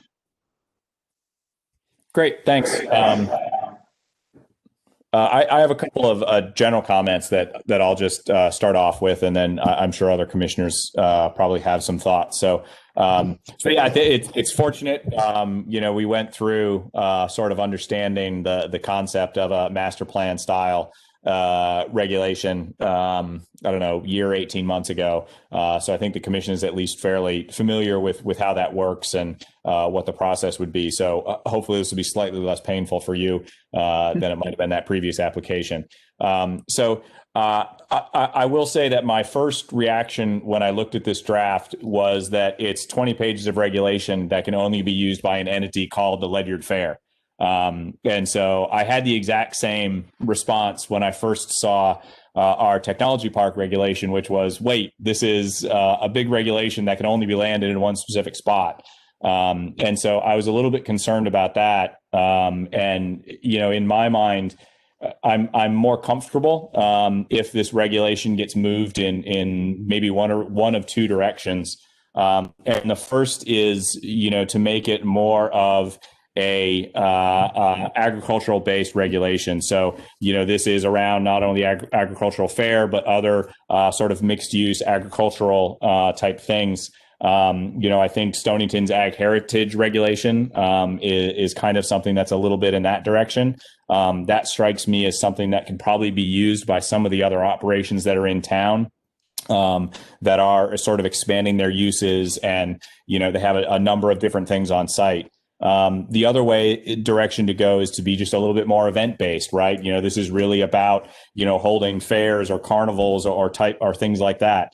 You know, I could certainly see, you know, a setup like this being used by, you know, the Boy Scouts, being used for car shows, things like that. And so, you know, I kind of understand those two directions. And for me, that kind of leads to my second concern was, I actually thought that the uses that were allowed in this zone are not very well defined. So you sort of mentioned in a paragraph types of things that might be allowed. But I think I'd be a little bit more comfortable with, you know, kind of trying to direct this regulation in one of those two directions that I thought. And then I think the uses that are allowed kind of follows from that. You know, and obviously up to, you know, the Ledyard Fair on whether or not that makes sense. And a couple of minor comments, which, you know, I'm sure you've probably already done. Our regulations in 413.6 specify design standards for the technology park, which is another master plan. I found the way that particular regulation was written was a little bit clearer than the draft, and so that might be something that's worth taking a look at. So 413.6 and 413.4 also provided a very clear description of the set of things that we want included in a master plan application, and so there may be some utility in trying to make sure that those two things line up a little bit, and so that these applications for both of these two floating zones look a little bit similar. It might be easier to move forward that way. But, you know, fundamentally, I think, you know, what you've put together, you know, could probably work. You know, I was a little concerned about the complexity of a master plan application coming from the Ledyard Fair, but the Ledyard Fair is bringing this forward, and so, you know, I certainly defer to them on that. Let me just, and, you know, I want this to be iterative. One reason I stayed sort of away from a more agricultural-based regulation is that agriculture is permitted in all of your residential zones as of right in the town of Ledyard. That's correct, but I think what's interesting is essentially the mixed uses that might go with agriculture. So that includes things like restaurants and wine tasting rooms and the ability to hold events on farms, which is currently something that, you know, is ill-defined in town. And so it's really those sort of uses that I think, you know, a regulation like this might possibly capture. We'll take a look at that, certainly. Yeah, it's just a thought. You know, when I read it, that was the first thing that came to mind was, you know, there are probably other places in town that would be able to make use of something like that, you know, which makes me feel a little bit more comfortable than, you know, a regulation that I feel is really for one specific entity.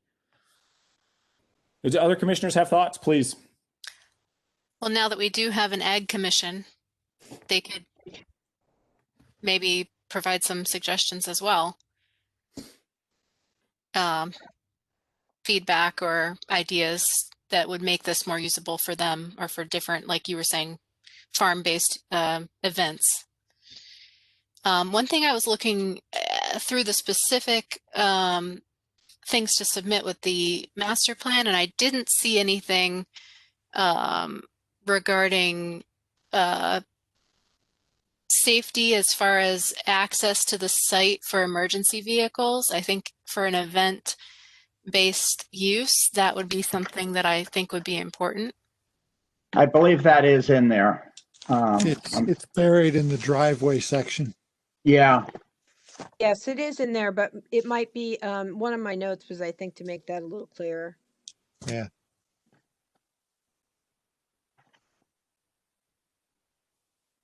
Yeah, And- 827.4 and- mentions it, but it is a little buried. Right. Yeah. It also, the regulation requires that it be inspected by the fire marshal. I'm not sure where, but somewhere in the 20 pages. And the fire marshals, one of the fire marshal's concerns is access for emergency vehicles. So, and I know he's already been speaking with the Ledyard Fair Association with respect to the same. Okay, that was the only major thing that stood out to me. Thank you. Other Chairman commissioners? Woody, Commissioner Cherry, if I could. Please. I agree with Commissioner Woody that the scope seems kind of narrow as we define it just for agricultural Ledyard Fair. And we're a little vague on what are the words, venue for additional events which may be hosted throughout the year. Well, like what? And I guess what I was looking for more was a floating zone master plan for outdoor event spaces. If we want to land them just in R60 zones, that's fine. But rather than saying Ledyard Fair, where that's the only thing that can be there, and that it's under the control of the Ledyard Fair LLC, it bothers me. Like maybe it's leaning towards spot zoning, even though it's a floating zone. So I would prefer to allow more uses on a 30-acre parcels for outdoor events than just one for the fair. The thing that I saw that was missing that I think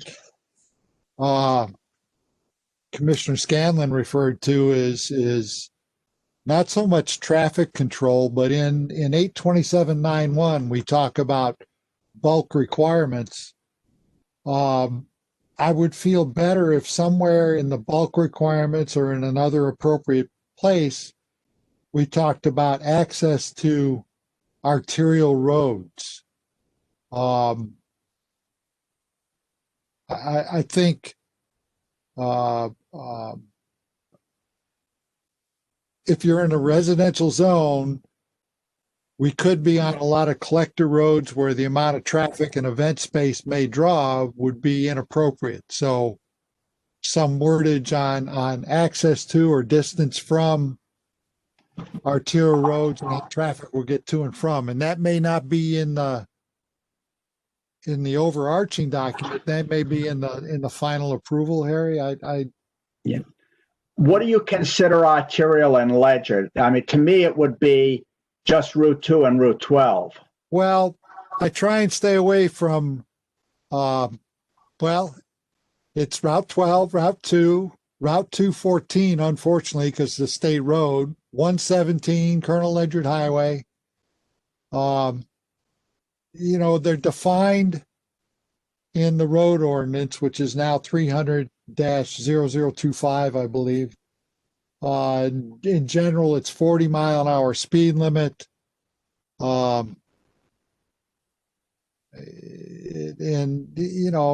State route numbered roads for the most part, other than Colonel Ledyard Highway. I'm trying to think of any others that would fall in that category. Center Groton Road isn't state, is it? It's State Route 117. Yes, it is. It is, State Road, okay. Mr. Chairman. Yeah. I mean, Attorney Heller. Yeah. So, I mean, state numbered roads, And then, Colonel Ledyard Highway where it goes down, that used to be State Route 27, but I think they changed it, moved it somewhere else. But access to main roads, collector roads, you could say Gallop Hill, Pumpkin Hill, Long Cove, Military Highway are all collectors of one kind or another, but maybe wouldn't be able to support the kind of traffic we're looking at in an event space.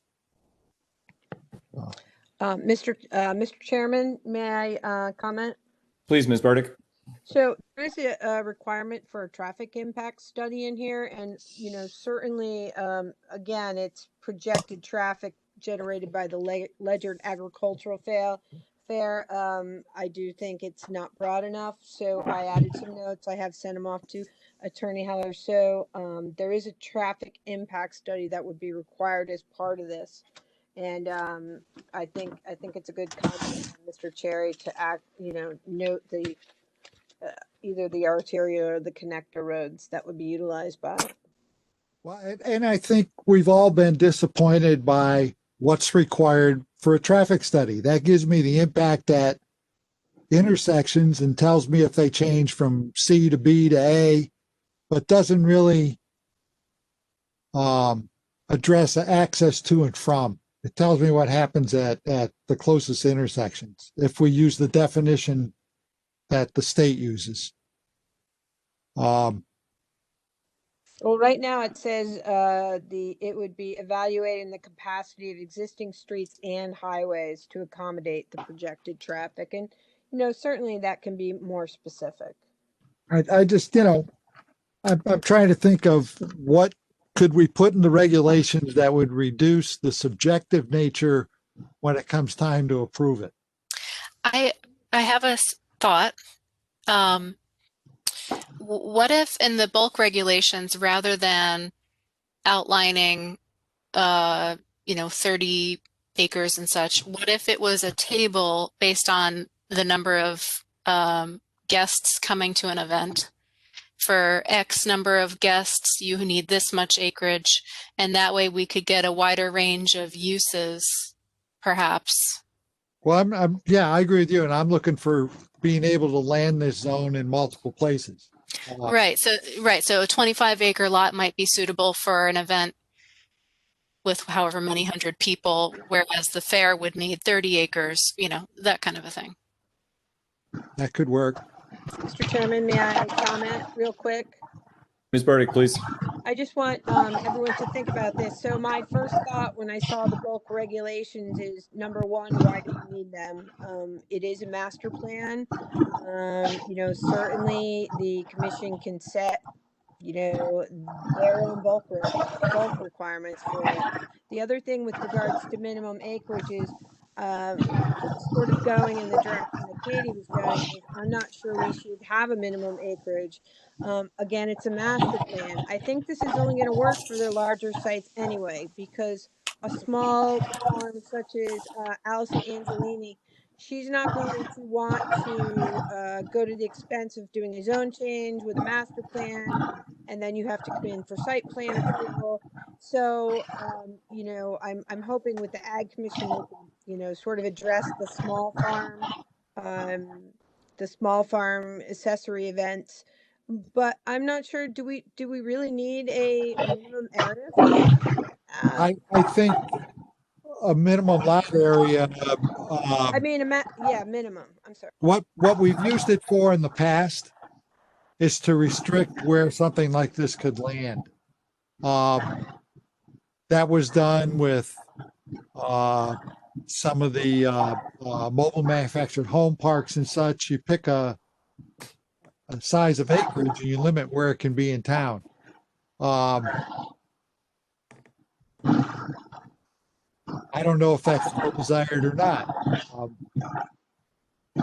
Yeah, I mean, I think that this is Chairman Woody. I think there is some utility in specifying, a minimum acreage size, just because since we're probably not going to be able to land something like this in 7 acres, then you set it up from there. So you can set a minimum acreage is probably reasonable. But, I also think, Scanlon's comment about, it being reasonable to, kind of gradiate that a little bit so that sure you plan it on 20 acres for certain types of events, but for the Ledyard Fair, you need 30. So, I think that's pretty reasonable. But I do want to mirror Ms. Burdick's comment that around bulk requirements. I'm sorry, Mr. Heller, I'm getting a ton of feedback from your line. So I just muted you temporarily. Please unmute yourself when I'm done talking. I thought Ms. Burdick's comments about the bulk requirements, are definitely spot on, especially around, I saw that there were some setback requirements and things like that in there. And for me, the point of the master plan is to be able to set that stuff up, as the master plan is actually set up. So, to me, that's really not needed to be pushed all the way out into this regulation. That's something that you can handle in the particular master plan, because I think depending on what you're landing and how you're landing it, it may be very different for different sites. So yeah, sorry about muting you, Mr. Heller. It's like the presidential I was getting the debate. feedback also. Any other comments from commissioners? Yeah, if I could, Harry, back when we did the Stonegate plan, when I wasn't part of that, but we put a lot of setbacks and stuff for buildings internal to the parcel. So it was like a 20-acre parcel, and in my mind, all the setbacks should just be on the property boundary around that 18 acres. Placement of things internal should be covered by the site plan at the time, and putting hard numbers on setbacks other than around the edge of the parcel didn't make a lot of sense. It took away a lot of flexibility that may be required for something to work well. I agree with you 100%. The only parameter internal to the site should be public safety issues that would probably be ferreted out through the public hearing process with your fire marshal and your police department. Well, and I assume all the internal roads and driveways are they're not covered by our road ordinance. They should be covered by the site plan. Correct. To meet. Yeah, because they're all going to be privately owned and maintained. Yeah, and if the building is right on the driveway, I don't know that we should be concerned. And somewhere in here it ought to address, I don't think there's any limit on the number of individual buildings you could put on a site, as long as you meet fire code, access and egress and things like that are not zoning as such. But again, the number of buildings will be regulated by you through the master plan process. Right. So, if you feel it's unsafe, or if you feel that it's overburdening the parcel based on its location, through your legislative discretion, you have the ability to regulate that in deliberating on the master plan. Thank you. Any other comments from commissioners? Ms. Evans or Mr. Wood, your last chance. I have one question. I'm not familiar with the Agricultural Commission. Do they meet regularly? They do. They actually meet next Tuesday, November 17th. Mr. Morelli, are you still online? You were online earlier. I will forward you the email of the chair and vice chair. Okay, good. I have another public hearing next Tuesday, but I think it might be beneficial to get before them and solicit some input from them also.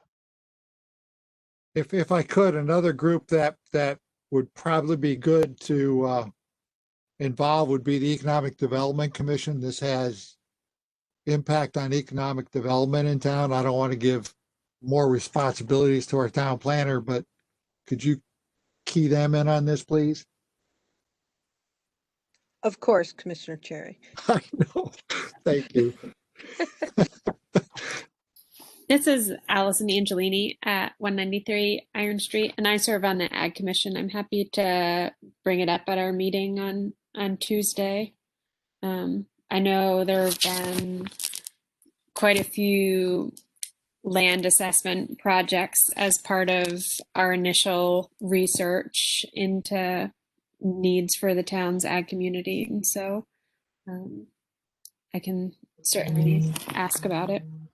Yeah, we'll make those connections and then can figure something out. Thank you, Allison.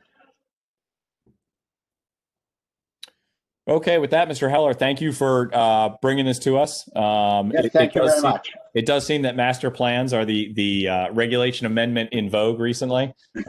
So it's good to see another one. So thank you very much, Mr. Heller. Have a good night. Thank you. Thank you, guys. We appreciate it. Thank you, Mr. Candler. Thank you for being here. Mr. Heller, I'll contact you tomorrow.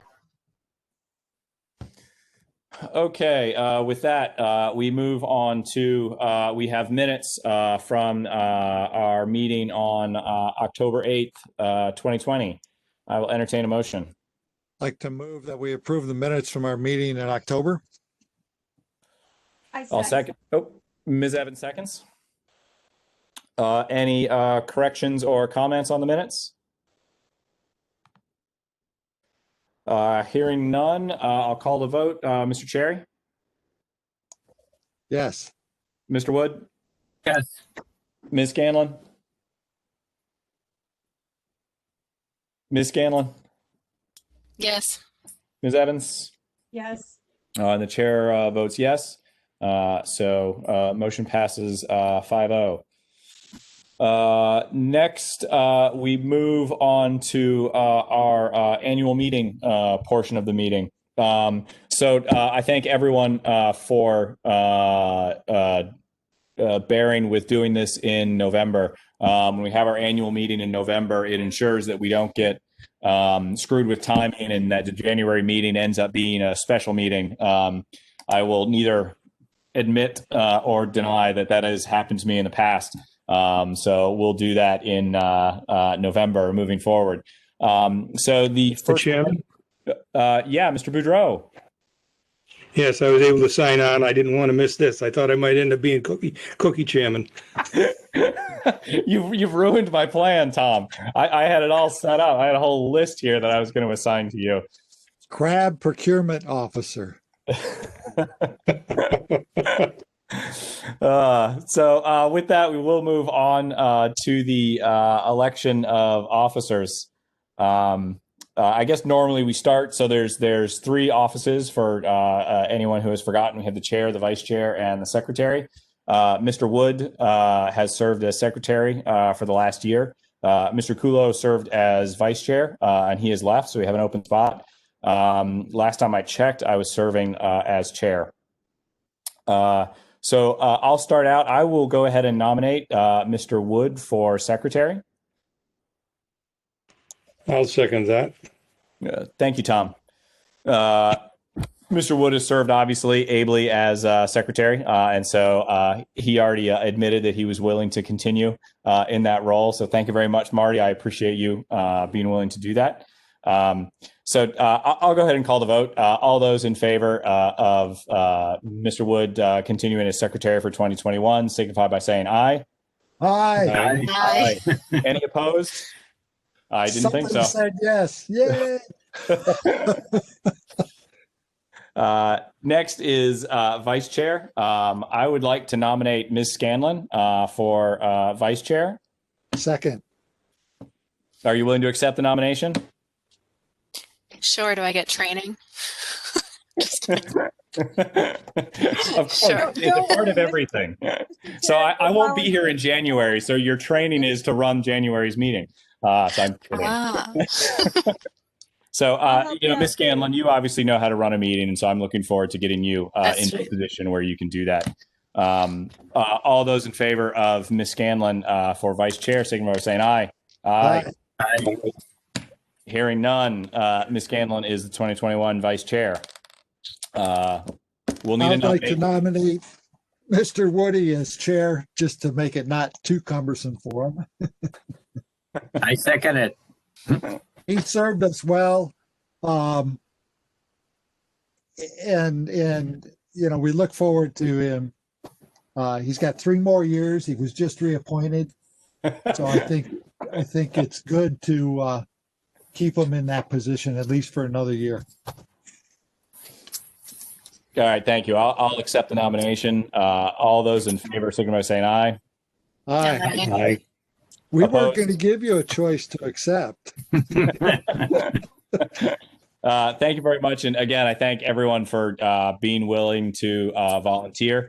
I'm happy to welcome our two new members, two new alternates to the commission. And so looking forward to moving into the new year, and thank you everybody for all of their time.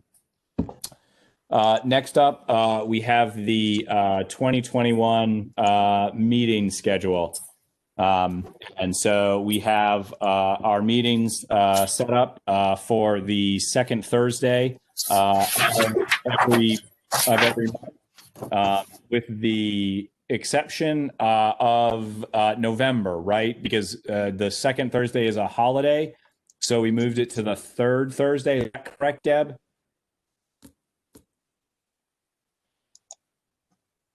Sorry, you're muted, Deb, if you're answering. That is correct. Veterans Day was November 11th, and it's moved to the 18th.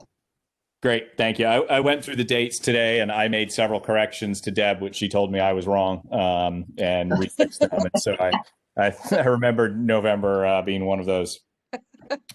As standard policy, we do also reserve the fourth Thursday of every month for special meetings in case we need them. So we basically just reserve the room. The fourth Thursday of November, December is Thanksgiving and Christmas Eve.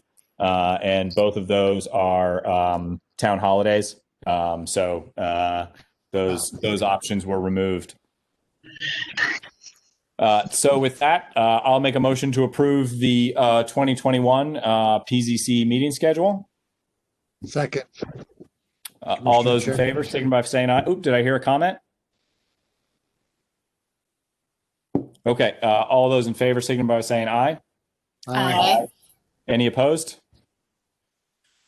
Hearing none. Discussions of goals and objectives for 2021. So there are two obvious, there's one obvious goal that we have is we have to finish what we've started with the ag regs. We currently have a situation where we've got things going on in town that we have no means to permit. And this isn't really acceptable. So, part of this is out of our hands, which is my fault, because I put it in trying to put it in the hands of an ad hoc committee. But once the ad hoc committee produces that draft, it's still going to come back to us to actually approve and move the rest of the way through that process. But I think that that's something that, as a commission, we have to deliver.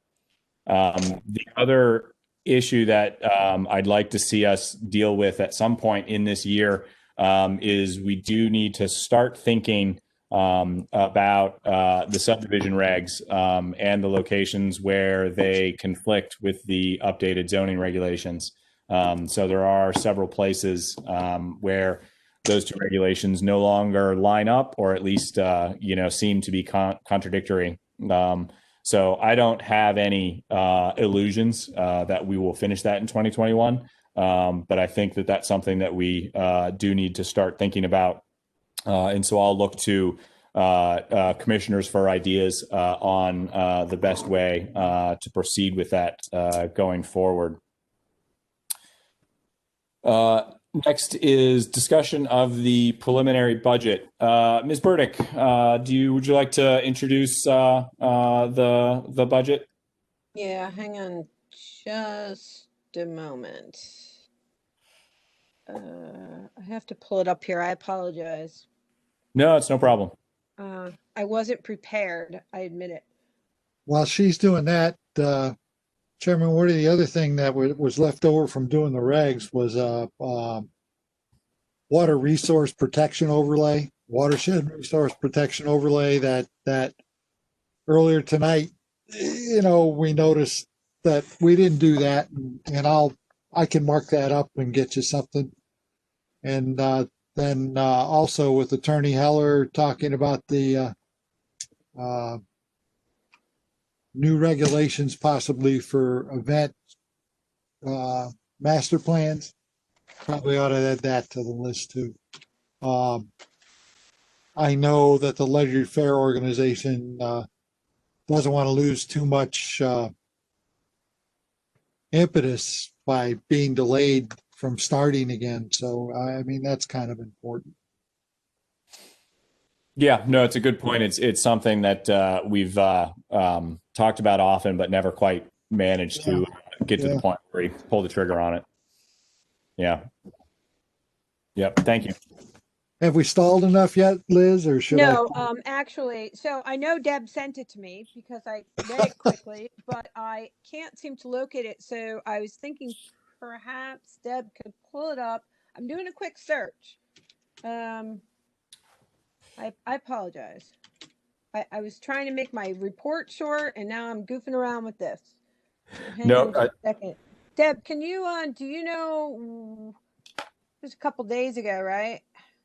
Well, are there any major changes? No. Oh, I got it. Got it. Yeah. Okay. Sorry about that, guys.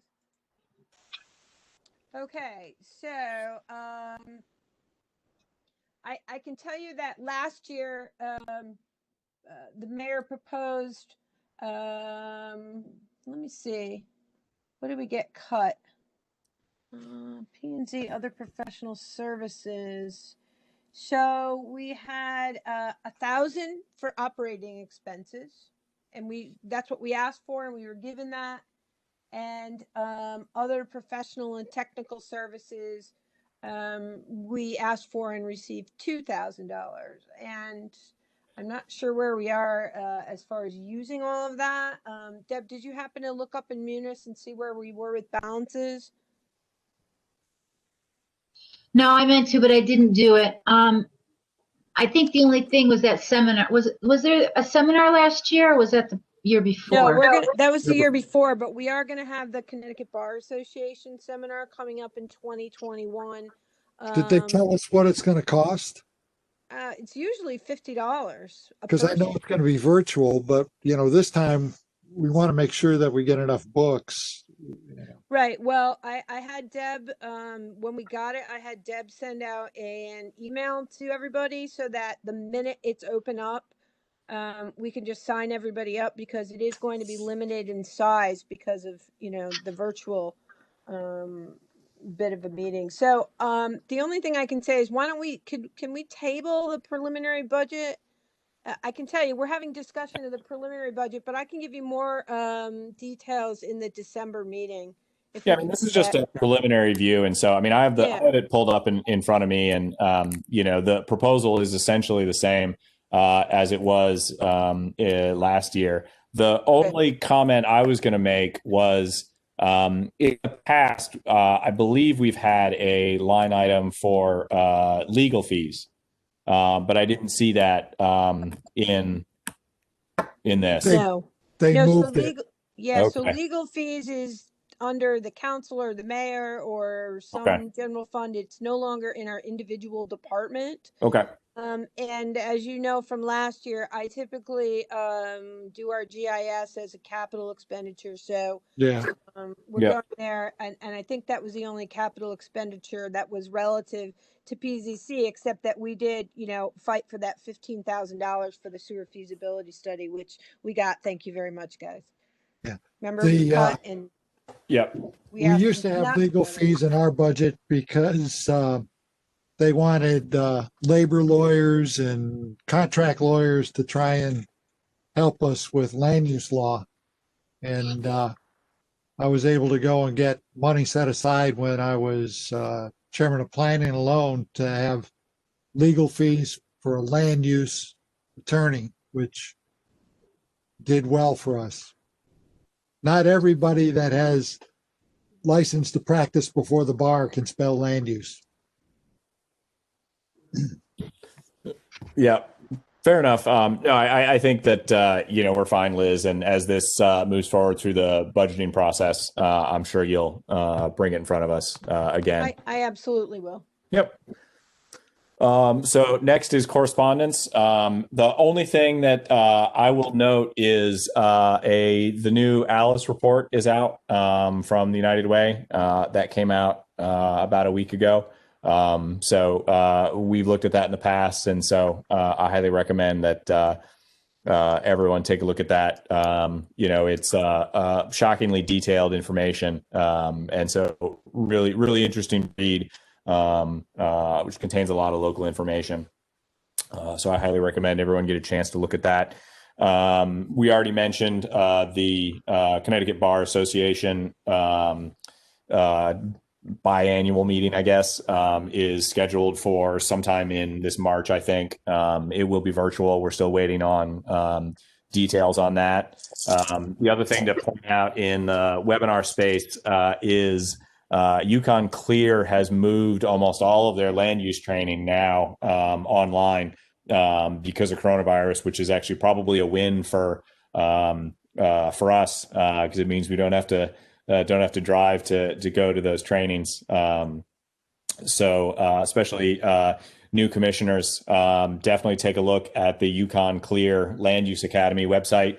They have both basic and advanced training, which covers a lot of sort of important topics about the different roles of the different land agencies and all that. So take a look at that. And as usual, the commission will pay for most of that training, and so don't let that slip by. Next up, we have the town planner report, which I think may contain some good news, Ms. Burdick. 3 good newses, actually. I'm going to start why don't I start with the good news, right? Yeah, why not? So as you know, this year I applied for the LOTSIP grant for the multipurpose path connecting the high school to Ledyard Center and also connecting all of the sidewalks. We'll have a crosswalk. Maybe we might be looking at a different way, but it'll be from the best way all the way up to the village market. So the sidewalks will now be connected. Maybe next year we'll connect them down to the post office. That's another day. So that was a $1.8 million grant. We were funded for that. We did hire we've awarded the contract to Weston and Sampson.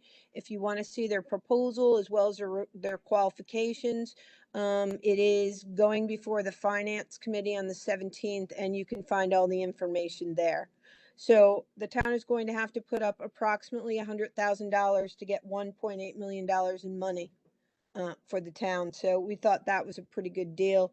I think the funds are coming from the Lantern Hill Bridge project, which does not appear to be, coming to any sort of fruition since Stonington nixed it.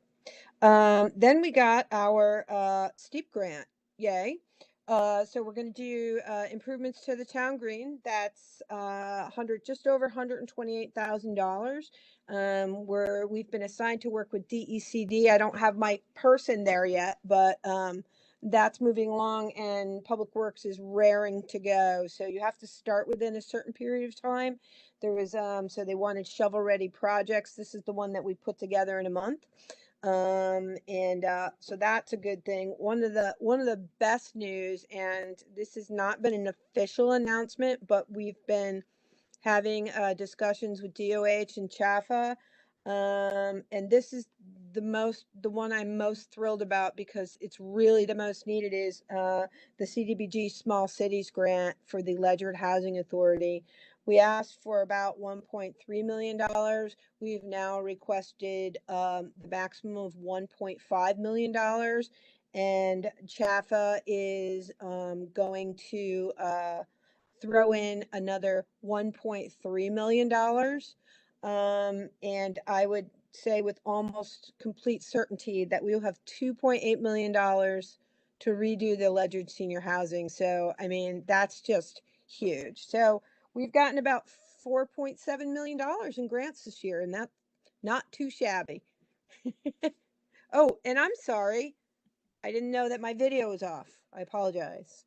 So, yeah, so that's just great. I'm totally thrilled. The DOH announcement was supposed to happen last week, but the steep announcement was supposed to be in October. So, that's what we have. So that's great news. So, I'm thrilled. The other things I've been working on, I'm working with WPCA on the demolition of the water tower and the bunker on Gallop Hill Road. So that's a good thing. And then after that, we'll have some open space that the town may want to consider selling to a neighbor and, throwing it in the coffers or just keeping it as open space. I'm working on updating the GIS. I'm working on the town-owned properties list for the council, because as you know, they assign groups like the mayor or DPW or, Conservation Commission. So I'm working on that for them. They're going to do some updates. I'm working with Avalonia on the Founders Preserve lot line revision to keep the house. And I wrote something else here, but frankly, I can't remember what it was. So we have a lot going on, all at once. So all of a sudden we're just slammed busy, and it's good with all the grants. The grants take a lot of work.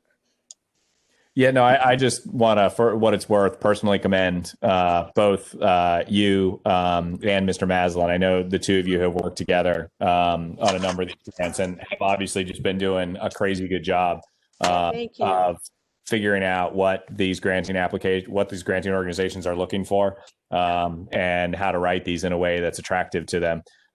So yeah, I mean, I think that's a pretty stunning return on salary money. And while I will concede that I'm probably most excited about the lot SIP grant, they're all amazing. And so, I think it's an amazing job. And so, I thank you for all the work that you've put in on that. And the LOPSIP, the multi-purpose path is going to be fabulous. Wait till you see the ideas Weston Sampson has already brought to us. Amazing. It's going to be awesome. I have one more bit of news, and I can tell you that Sal Monarca, the gentleman who purchased the Ledyard Center School, has now apparently closed on the Holdridge property next door, and I'm closed. I've been checking the land records. There's nothing there yet, but the rumor has it it's closed. Mr. Monarca and Mr. Gardner are meeting with me on Monday to start looking at how to go forward with the housing. So that's a really cool thing. Also, the businesses are getting ready to get up and running over there. So I think, eventually it's going to be a pretty cool place over there. I still have the original drawings and comments from Dot for the road going in and going out to 214. And, that has been in the works for so long for that piece of property to be worked on. People who originally purchased it are no longer with us. They've passed on. And I'm sure they're looking down going, finally. I think Mr. Holdridge has a big smile on his face. He should. He worked hard to make that work for decades. That is great. Yeah. So, the other thing, the RFP that we're putting out, we're almost done with the language on it for the sewer feasibility study is going to include Ledyard Center, and, Ledyard Center Design District. And then I picked out a few key parcels that already have had developments approved on them. The old Conover development that Habitat for Humanity now owns. And, if we can come up with a really good way to, get these working, there's a lot of properties that could benefit from if we can get sewer. One of the other things, and I think this is how Weston Sampson got me, was they said, when we're digging for the multi-purpose path, we could dig a little deeper, maybe run sewer line. And how big a pressure line do you need to run? Yeah. So, that's something else that they came up with that we might look at in the sewer feasibility study. So that's all I have, folks. You talked about the water tower, the old water tank and stuff coming down. That parcel, it meets requirements for development. That could be a building lot, and we could sell that and use that money to help with other things. Of course, land isn't worth a whole heck of a lot, but Every little bit counts. it's better than having another isolated piece of open space where people are just going to stack their leaves and twigs. Right. Well, one of the adjacent property owners had expressed interest, and that might be a nice way to go. But we'll get to that once we get the structure. The tank down, yeah. Yeah. Any other Great. questions for me? Everybody good? Yeah, hearing none. Mr. Cherry. I was wondering the concept for a master plan for outdoor event space or for the Ledyard Fair seems a little more complex. Does everybody have a good handle on that? Or is that something we should ask Carl or somebody to come down and talk to us other than Harry who's proposing it? Give us just the basic background. I'm sorry, I already did refer the regulation to Carl. I have not heard back from him. Sometimes I have to call him twice. I was thinking just conceptual, not telling us whether he likes it or not, but what are the key things that should be included? Where are the pitfalls? So yeah, so I mean, with the if that regulation stays the same size and scope as it is in the preliminary, we will absolutely get. I think we will refer it formally to Carl to get a read on that because it's 20 pages, and so we'll absolutely get Carl's take on that. I think. Oh man, looks like we lost Marty. Yeah, thanks. I just got a call. We got flooding at the church, and so so I need to excuse myself. But I did have a question for Liz. Liz, you mentioned 100,000 match for the 1.2 multiple path, right? And Yep. there's also is there a match on the other two? Is there a match on the steep? I think of like 50-some thousand, right? Right, but the match on the steep is either in kind or for dollars that we had already budgeted for Okay, improvements good. to So that site. that was right. So we don't have to go looking for it. Okay, right. That's what I was asking. So you answered that. And CDBG sorry, but I need to run. Thanks. Yep. I hope it's CDBG something gentlemen simple. know. Yeah. So do I. It looks like it's a hot water heater. Oh, And have fun. for the Good luck. record, no match on the CDBG. That's good. That's some nice money. Yeah. Yeah. A long time coming too. We'll have to pay our consultant, but that's that. And I'll manage it from this end, working with the consultant. The consultant will do most of the work though. So that's huge. Well, there's no way the town could have gotten any of that work. I mean, even a fraction of that work done on our own without, going through that program. Oh no, Because the scope of work that's needed at those apartments is not something that you can do through maintenance budgets. It's got to be done through serious capitalization. So. Yeah, it's crazy. It's literally it's like a 5-inch binder. It's crazy. Yeah.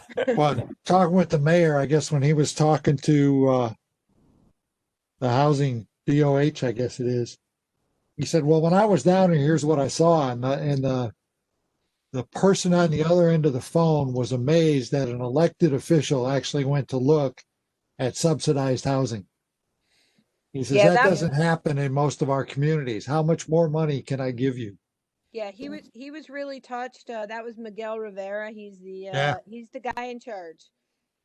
So, I mean, that's good because they deserve it. Yep. That's a win. Mr. Felice, you have a zoning officer report. Thank you, Mr. Chairman. I'll be brief given the hour. I know this won't be as exciting as grant money. we love hearing about chickens, Kyle. It's all good. Matter of fact, I'm still chasing down chickens. Still a good intake of permits this month. I know we're talking about the 740 Colonel Ledyard property.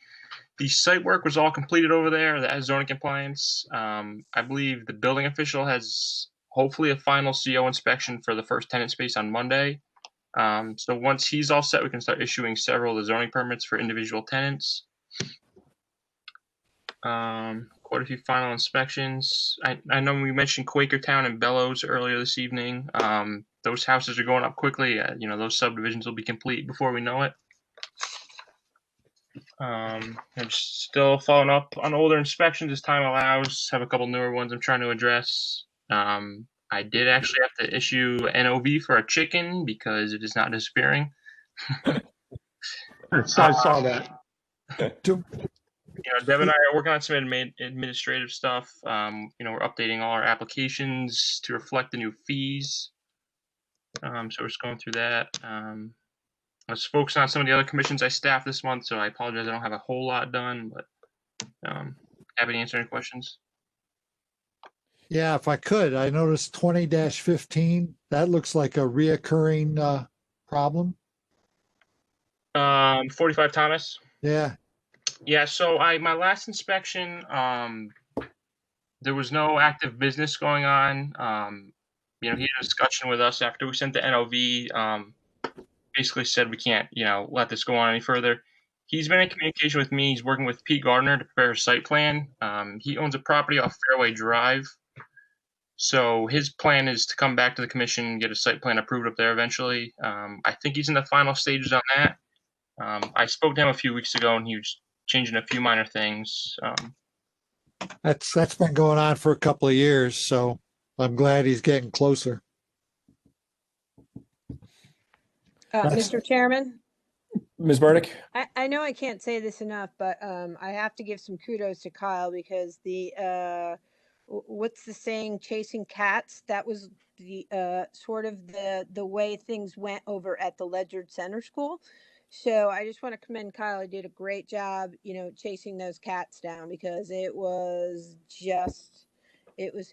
kind of an unusual, difficult sort of process going through, we didn't know we needed permits for that, and, chasing things down and making sure all the site improvements got done. So I want to call him out there. He's doing a great job.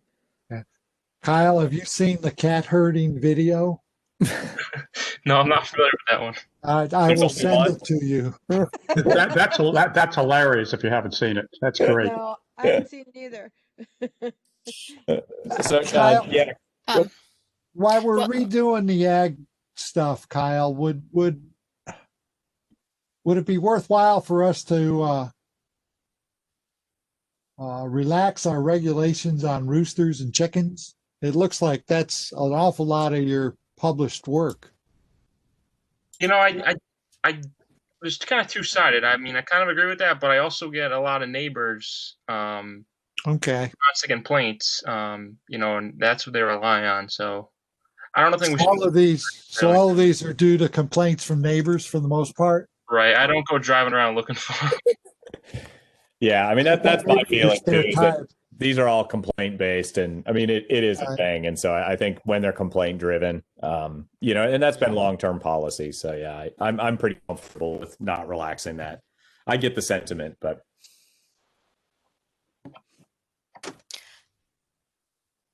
I don't know. I have a report from the regional meeting. Oh yeah. Oh yeah, great. Should I do that real quick? Absolutely. Okay. So it was pretty brief, but basically a lot of activity happening in New London. Another 200 plus unit project going in on Bank Street. Some things in Groton, but basically one of the things that we talked about was the governor's reduction of the requirement to post in the paper, and no one's using that. They're all still posting in the newspaper. So I just thought that was interesting. We might be the only one in the region who decided to give that a try. Actually, I know that New London is doing it as well. Oh, okay. At the time in the meeting, they may not have been. I can't remember the gentleman's name, but he was saying he didn't think that was a good idea. And Barry, that's right. Barry was saying yeah. So well, for zoning board of appeals, they're doing it because my sister just applied for a variance and they just advertised it online, and so there's no cost for advertising. So some of the commissions are doing it. Okay. But Well, yeah, it's great. You know, yeah, I think it's great. it's funny because nobody reads the notices in the newspaper anyway, except a few of us geeks. No, but you know what? This month was the first time I got the notice in on my phone. Yeah. So I think that's how most Well, people are going to actually see them. If you sign up, I would recommend everybody on the commission sign up to get all the land use notices when the town sends them out, because it comes right to your phone. You're right. Yeah, I don't get the newspaper, but I get the alerts on my phone. So I'm just thinking of, not so much abutters because they'll get noticed because they have to be, but interested parties, especially in legislative type actions by the commission for applications, to have standing, you got to be in a butter and they get noticed anyway. So, Hey, Liz or Kyle, could one of you verify that the directions on how to sign up for notices are on the town website somewhere, and then get a link on the land use page to those? I think that'd be a good thing for people to, to make sure that so that we can point them and just say, yeah, do this, and then you're going to get everything. Because I don't get a newspaper either. I'm in the same boat. I've never seen a Ledyard public hearing notice in the paper ever. So. yeah, and I've been here 8 years now. Used to be in the top right-hand corner of the web page, but they've changed it since then, so I'm not too sure. Yeah. I will take an action to get Linda Davis or somebody to put it on the Facebook page too. Good idea. And then the last thing I just posted in the chat, Justin finished up these commissioner training videos. So I don't know if you heard about those, but he and his guitar are featured in them, so you should watch them. He wrote some of the music, so. Oh, great. Yeah. I'm going to copy that so that we make sure that gets into the minutes. Okay. That's great. Yeah. So, and I'm looking forward to watching them myself. And, but basically, that's the report. Great. Thank you, Katie. Thanks for going to that, and thanks for bringing the report. Yeah, if you've next time, just ping Deb, and she'll put an item under the reports, and then it makes sure I won't blow by it. So yeah, sorry, no, I forgot to say anything. Yeah, no problem. Deb's used to on day of meeting emails to add things. I'll try not to do that. I do it all the time, so don't worry about it. Yeah, fine. So with that, I will entertain a final motion. So moved. Second. Thank you very much. At 9:38, we will adjourn this regular and annual meeting of the Ledyard Planning and Zoning Commission. Thank you all for sticking with me, except for Marty, who, invent a reason to get out of here. So thank you all. Just an excuse. Have a good Thanksgiving, and we'll see everyone in December. You too, Nate. Take care. Thank you. Good night, everybody. Night. Oh, thank you, Tom. I heard you.